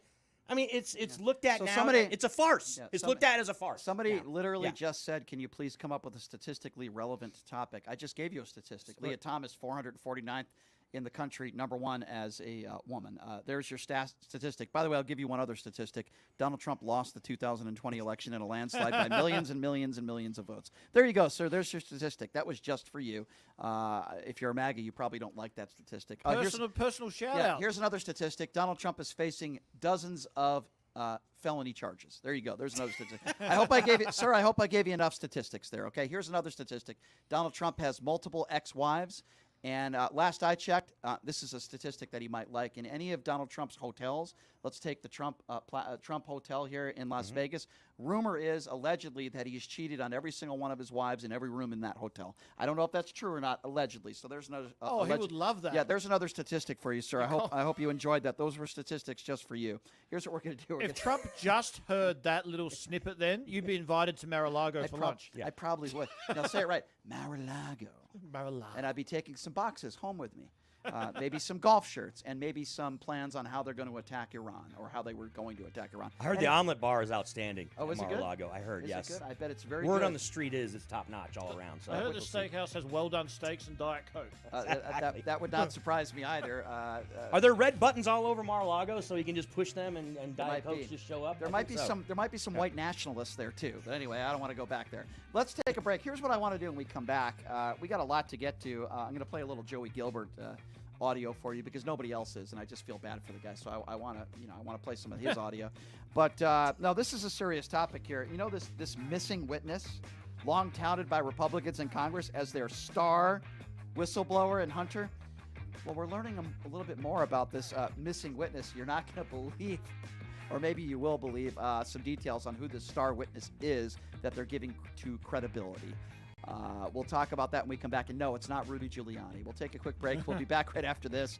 Number to call, by the way, 702-221-7283, 702-221-7283. Take a quick break. We'll be back right after this. You're listening to Pushing the Limits right here on KSHP.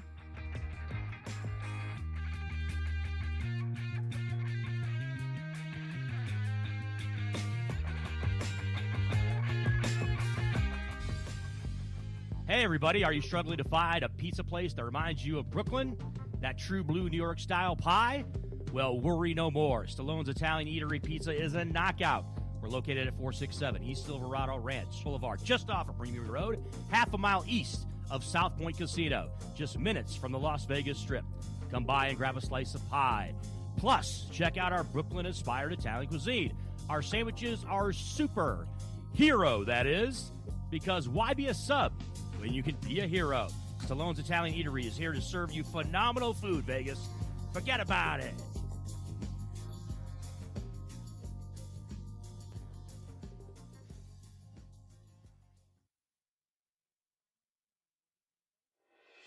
Buying or selling a home is a huge life event that requires guidance from an expert in the industry and community.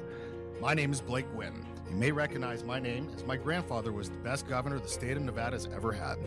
Growing up in Las Vegas, I've come to know this community intricately. Now, I am raising a family here as well. So I understand all the issues impacting our home and quality of life. As the top realtor for the #1 real estate team at Keller Williams, you can have confidence in my experience, knowledge, and track record. When it comes to buying, selling, or investing in real estate, choose a name you can trust and someone who understands the community you call home. Call Blake Wynn today and experience the difference of a trusted expert. 702-540-3311. Sapphire Pool and Day Club, the world's only topless gentlemen's day club, introduces its 2023 pool season lineup with a bevy of beauties and social media celebrities throughout the summer who will all host alongside hundreds of Sapphire's topless poolside entertainers. Enjoy brunch in the sun with items like frittata-style omelets, stripping chicken, and French kiss toast before washing it down with signature summertime cocktails. 10 lines, beware. Go Bear! Ladies are welcome to go topless within the day club for the ultimate party. Guests can purchase affordable day bed packages, cabana packages, lounge chairs, and more. The best part though? Pushing the Limits will be broadcasting shows every other Friday throughout the pool season with a ton of surprise celebrity guests. Wow! Reserve your spot now.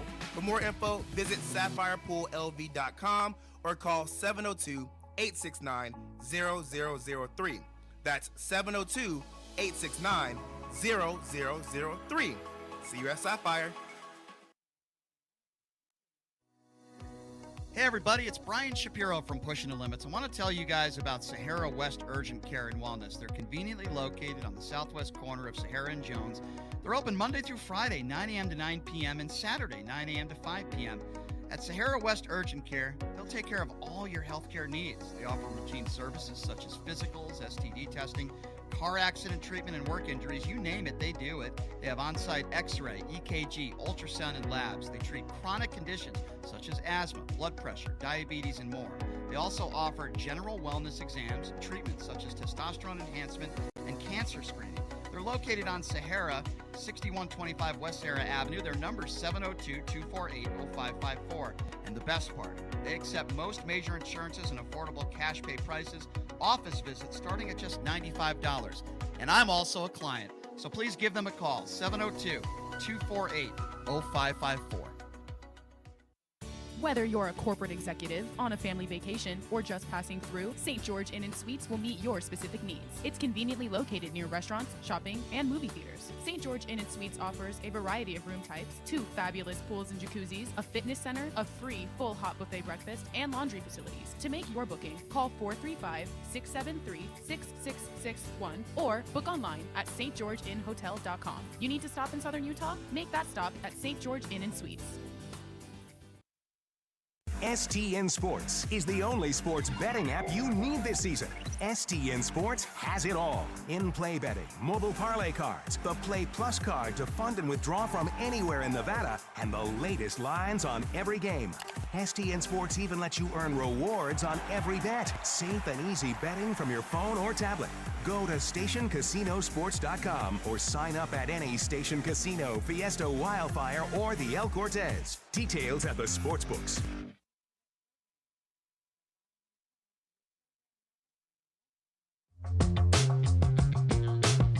All right, welcome back. It is Pushing the Limits on a Tuesday. Thank you so much for joining us.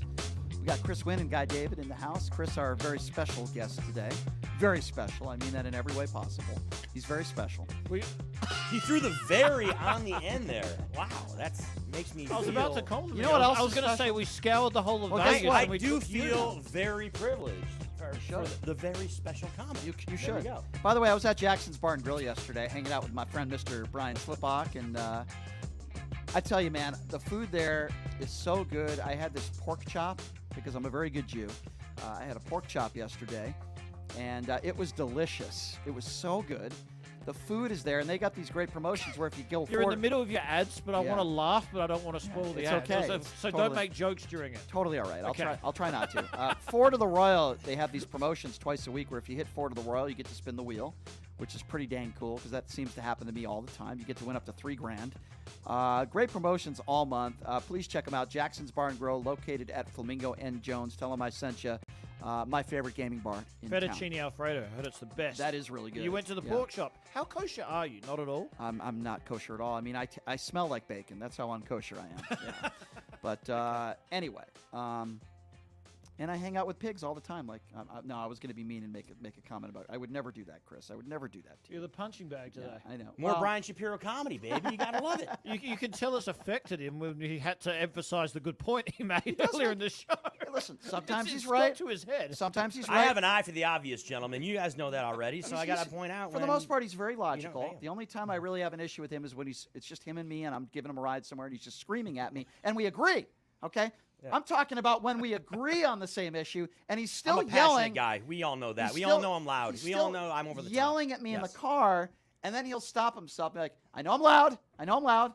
And then he just keeps yelling. I'm not yelling at you. I'm yelling with you. Okay, there's a distinction there that needs to be Other made. than that, I've got no problem with him. But, unless you're anyway. wrong Yeah. and I'm right, then I am yelling at you. Yeah. But anyway, all right, let's take a quick phone call before we get to some Joey Gilbert audio and then this missing witness that the Republicans have.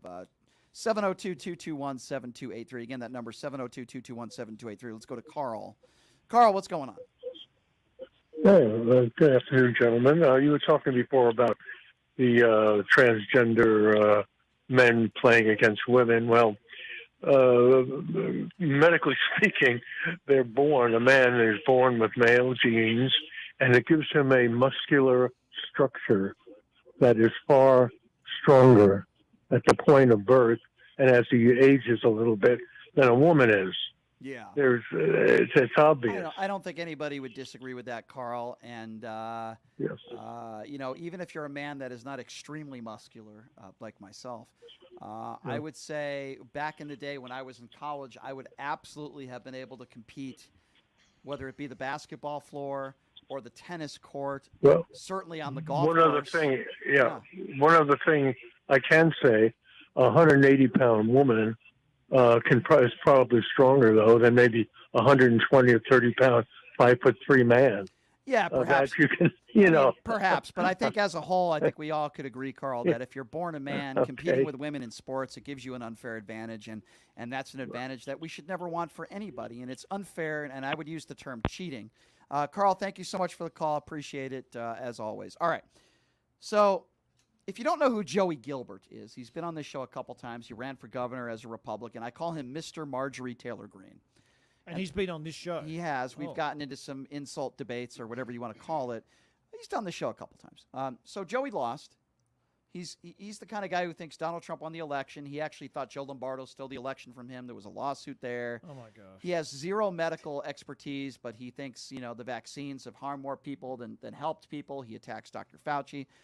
He's your typical, I guess you could say he's your typical Republican without a brain. I said that when I got off of TikTok. You didn't use the word MAGA. I got off of TikTok because I didn't want to get banned. Joey Gilbert is an idiot. Okay, he is a dumbass. He's very stupid. He's the guy that you went to high school with.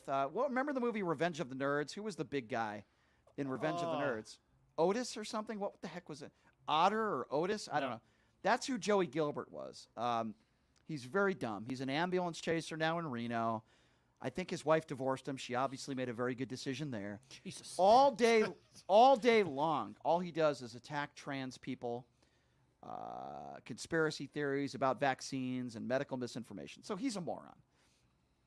But I said to myself, I feel bad for this guy because he does this podcast where he has like 4 listeners, right? Like he has nobody that listens to his stuff anymore. He's not running for office. He's this random ambulance chasing attorney in Reno. He still wants to remain relevant. So he's got the obligatory family members listening. So he did a video attacking the character of Gavin Newsom. I'm going to play 1 minute of it because it's kind of like you mentioned SNL. It's like a comedy skit. So this is Joey Gilbert in his way of attacking Gavin Newsom, and he talks about Gavin Newsom having no credibility. Anyway, listen to this. Gavin Newsom's going to get put in. Now, I know you're one like Joey, okay, you're crazy. Everything I said happened. Now, you're seeing Gavin Newsom make little trips around the United States. You see Biden out there talking with him. Now, I know you're thinking, like Joey, Gavin Newsom, how's that possible? Whoa, well, that's Nancy Pelosi's nephew, okay? And that batshit crazy broad ain't done yet, right? On top of all of that, he's the only one with the audacity, soulless, missing any moral constituency whatsoever. Just another puppet that would put his iron fist down and implement anything the global elites tell him to do because he's one of them. Okay, so first of all, It did sound like a parody. I want to comment on the piano music in the background because apparently Joey Gilbert's paying somebody to edit his videos, and I like that, like the serious, like he's some sort of Michael Moore documentary filmmaker. Like he's got this serious piano music in the back. I thought that was funny. That's number one. Number two, he's talking about moral constituency. Joey Gilbert was at the January 6th insurrection. Yeah, let me give you my piano music. Thank you, Nunchucks. He's always on it. Here's my piano. Joey Gilbert. Joey Gilbert, you want to talk about moral constituency? You've brown-nosed Donald Trump, the man who has no moral compass at all. You were at the January 6th insurrection. You hang out with people that are felons that were at the January 6th insurrection. You hang out with Michael Flynn. You want to talk about moral anything? He's brown-nosed Donald Trump. And you barely have a job. And by the way, Nancy Pelosi has retired. Okay, she's officially retired. And you notice how he said that with, guess what, guys? I bet you don't know. That's Nancy Pelosi's nephew. Yes, everyone knows. You think we could get Joey Gilbert? Was that a big revelation you just announced? No. You know what I want to do, Guy? I have a project for you. All right. I'll take you to dinner at the Stratosphere, top of the world. Swear? Get me Joey Gilbert's ex-wife to come on this show. Will you? Can you do that? Track her down. And you'll take me to top of the I world? will, and I'll tip too. Just the tip. Yeah. Okay. Yeah. You know what's funny about people like Gavin Newsom is that Gavin Newsom makes Republicans' head explode, like Democrats' heads explode, talking about Donald Trump, right? And Marjorie Taylor Greene and Matt Gaetz and all these people, right? Yeah. That's what Gavin Newsom is to people on the right, right? He's like kryptonite for people on the right because yes, he is kind of a slick, California guy, good looking, maybe possibly a presidential candidate in He's sharp looking dude. 2028, Listen, probably as opposed to 2024. But he scares a lot of Republicans. And not necessarily because of his political views or anything, just because of the way he is, right? And that interview that went down with Sean Hannity, where he essentially owned Sean Hannity on live national television. Well, I'll say this: when it came to knowledge, it was ridiculous. Sean Hannity trying to talk to Gavin Newsom about policy. It was like a 6-year-old talking to a seasoned vet. But going back to Joey Gilbert, because it's fun. I've interviewed thousands of people in my radio career. Joey Gilbert might be the dumbest person I've ever interviewed in my life, and right behind him is probably Johnny Brew. Look, essentially, Joey Gilbert though is a wannabe. He's a former guy that ran for office. He's a nobody anymore. What's he doing He's now? working in the private sector. He's a lawyer. He's an lawyer in the ambulance private sector chaser in Reno. And you've given him. By the way, you've talked about him more in the last 10 minutes than he's probably been talked about in the last year and a half on any type of media outlet at all. So. I will say this on your point about because that Nobody guy's a cares about moron. Joey Gilbert. I will say that about Gavin Newsom. Like, I thought he was too far to the left. I did, and I thought California had some problems. I didn't think he'd be a good presidential candidate. I've sort of come around on him since he's done this little tour. He took it to Sean Hannity, went on Fox News, was extremely well prepared. So well prepared that I don't think Sean Hannity actually took it seriously and wasn't well prepared and got exposed. He's called out Ron DeSantis, said, I will debate you, and Sean Hannity can even be the moderator. Yeah. He's got some balls. He no believes question in what about he it. does. He's come out swinging. Hey, I would vote for him. We have to, because we're running out of time here. Sorry. So no, that's okay. I want to. Maybe we could get somebody else to call him with a fake Australian accent. That was fun. It was a good point, though, wasn't it? Yeah, My point? I hope that guy doesn't quit his day job. No, the point I just made is a good point. It was a good point. Thank you. Very good point. Very good point. Chris, was that a good point? Didn't know it was a very good point. It didn't know your person. And interesting too. The caller didn't even know your personal background regarding that you're an actual American citizen. Okay? Do you know how much? Sorry, you have an one more Australian thing. accent, Can I but just you're say an this? American citizen. Do you know how much that frustrates me? When I feel more of an American than most people born in America. 100%. And do you know why? Because I went through the process. Yes. You guys born in America could not tell me one thing about the process I went through. It took 13 years, a lot of tests, a lot of knowledge, a lot of resilience. Like, if you became a citizen in Australia, I wouldn't know the first thing you went through. Yeah. I did it legally, fairly, and became a proud American citizen. Well, Brian, you know what's funny about for that? you to call me as an Australian, it's so stupid. So, Guy and Brian, you know what's funny about that? So look, ignorant. You had to go through a process, right? And this has been talked about a lot, where even Native Americans like myself, Numchuck, and Brian Shapiro probably don't have the baseline knowledge to be able to go through the process that you had to go through. It's been talked about numerous times. That people who are trying to be American citizens, right? You have to have knowledge, like spot on, recent knowledge of stuff to pass the test that we wouldn't even be able to pass. By the way, I'm telling you guys right now, that 3 minutes of just destroying Joey Gilbert, I'm going to tag him and put it on social media. He's going to get really angry, and we're going to get into another Twitter spat. So I went off topic. By the way, I'm not. No, it's okay. I'm not joking. By the way, if you can find Joey Gilbert's ex-wife, I will invite her on the show. I will take her on a date because Joey Gilbert's asked me out on some dates, and if you can do that, I will take you to the top of the world, the stratosphere, on me. I just wish All I expenses had. paid. Can we elaborate on this whole Joey Gilbert asking Brian Shapiro out on dates? What's that all about? Well, he has, by the way. He's texted me, and he said he wanted me to be a part of his administration. He's invited me to dinner a bunch of times. We never actually did it. Guys, is that a little weird or no? Wait, he asked you is to that be a little part of strange? his administration. He said if he wins, he, quote, wants me to be keep him in check, Satirically? So, he really said that, and he was obsessed with me back in. Now we don't talk because he knows all I do is trash. Okay. But anyway, speaking of trashing, so a lot of Republicans have been trashing Hunter Biden, and they said they had this witness, right? This whistleblower that they use, Jim Jordan's, and all these people saying that they have this credibility, right? The credibility of this witness is phenomenal. Talking about the credibility. And we've been trying to figure out, who is this guy? Who is this whistleblower? Well, I'm going to let Keith Olbermann take it over here, the great Keith Olbermann, formerly, of course, of SportsCenter and MSNBC. And then I'll go a little bit more into detail. But we're learning a little bit more about this whistleblower, and Keith Olbermann, I think, discusses it pretty well. Have a listen to this. The entire GOP Hunter Biden, Joe Biden scandal fairy tale crashes to the ground, pinning James Comer and Lindsey Graham and Chuck Grassley and Fox News and all the rest under tons of debris. The missing Biden witness No, he's actually a missing Chinese spy and gun smuggler who was indicted here in February and then fled the country.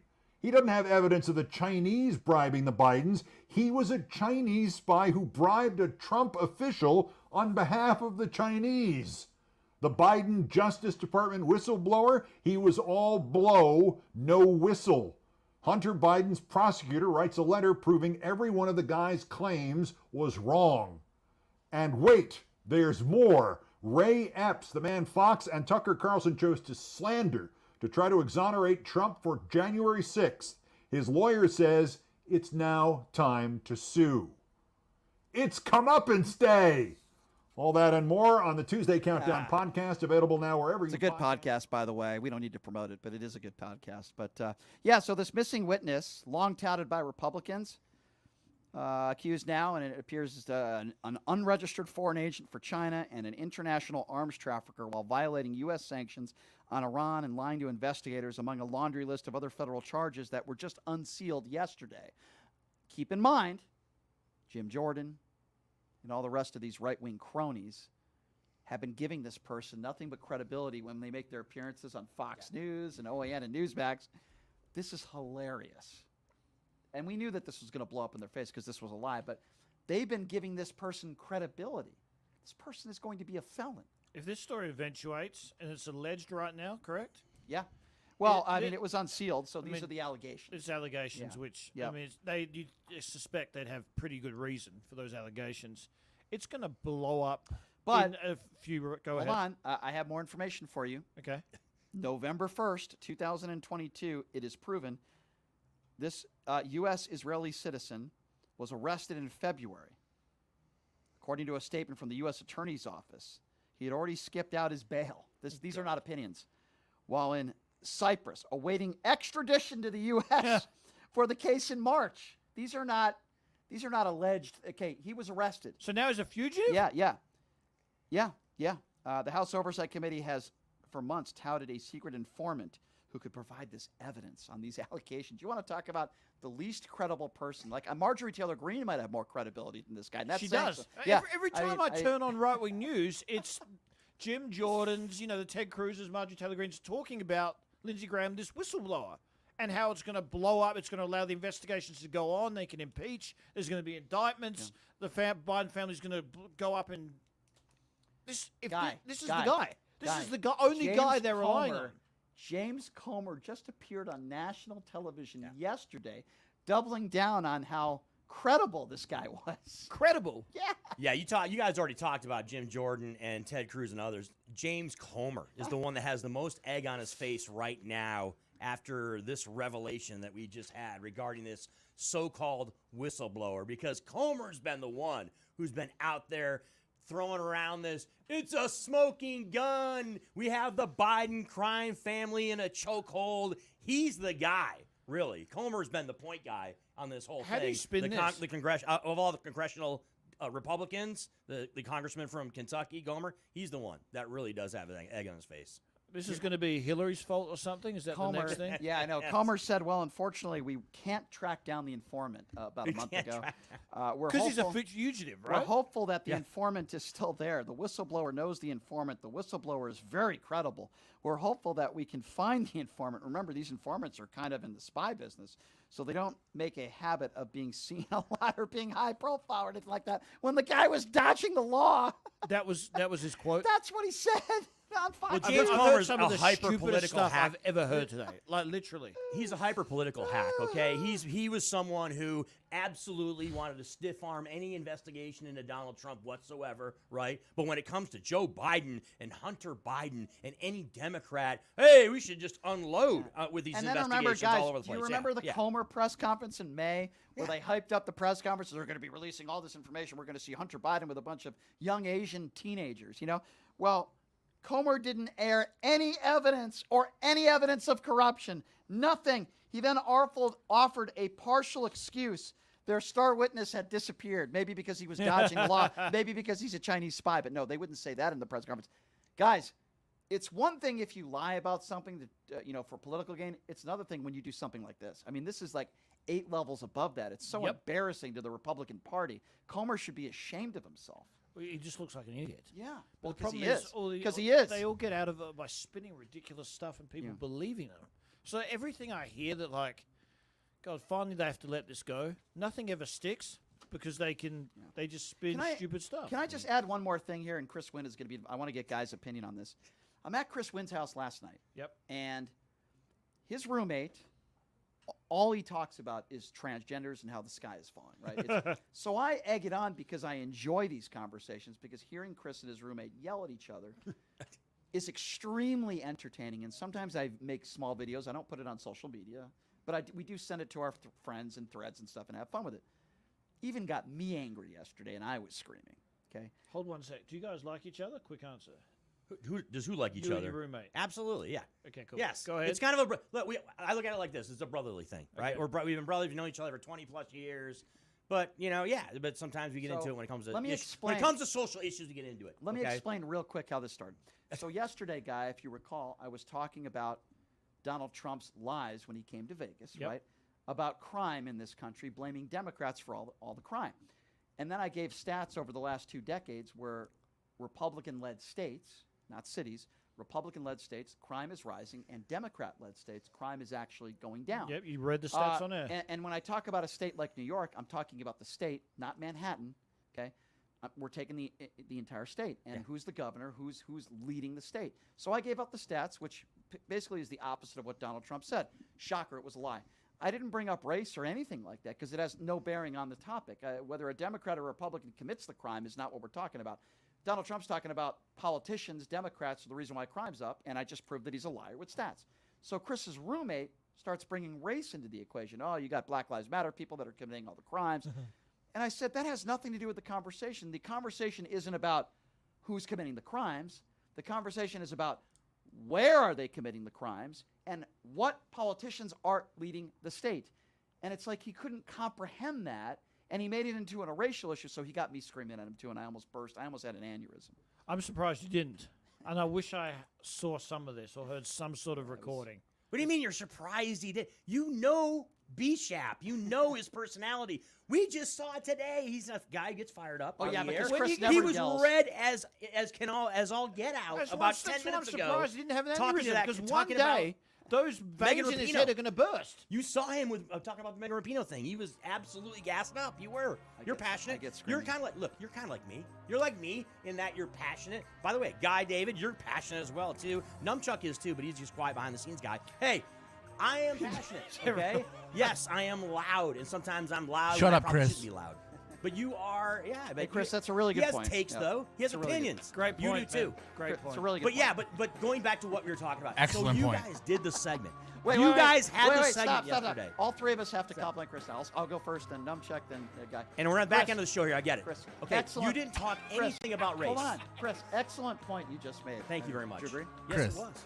amazing point. Thank you very much. Outstanding point. I like to touch all the bases, gentlemen. That's what I do. Okay, that's the direction that I go. Still going. And we're gonna do it right up to the point worst, of the end of the show. The worst, and if you fire Chris up like him. By the way, T.C. Martin, when did he get the mustard yellow ride out here? This is top notch, right? I'm checking out some That's a memorable new rides. ride, isn't it? That Mustard? is not. He does not have that before. That Mustard. is- I like that. Mustard. I don't know if I like the color. Great point. Yeah, good point, Chris. Really good. That's honey mustard colored, right? Excellent point That's on the Mickey car. Di- Excellent Brian point. Shapiro's the chicken McNugget guy, right? That is That's a honey good point. mustard-esque. Good point. There Can you we, go. how much longer do we have? We got about 30 seconds. About the same time Donald Trump spent with Stormy Daniels. Yeah. With the 3 inches. Yeah. About that. Same point. But anyway, that's why I go to Chris's house, and in fact, I'm going there right now. And then we're gonna hang out at NBA Summer League, and then we are going to check out the Aces game. I haven't been to an Aces game in a while. I'm gonna go tonight. Brittany so Griner I would and the imagine Phoenix Mercury There's town. going to be a lot of NBA players at the WNBA game tonight. I don't Have they think still only lost one game? We've still only They've lost lost two. two now. Two? Oh, we lost again. Yeah. Yes. Anyway, Chris, thank you so much for being here. You made Good some times. excellent points in the last 2 hours. Absolutely. Wanted to Thank add you that. for your good points. Guy David and his fake Australian accent will be here tomorrow as well. Thanks to Numchuck. We'll see My you real American Yes. accent will come out. Yes. We'll see you tomorrow, everybody. Have a great day.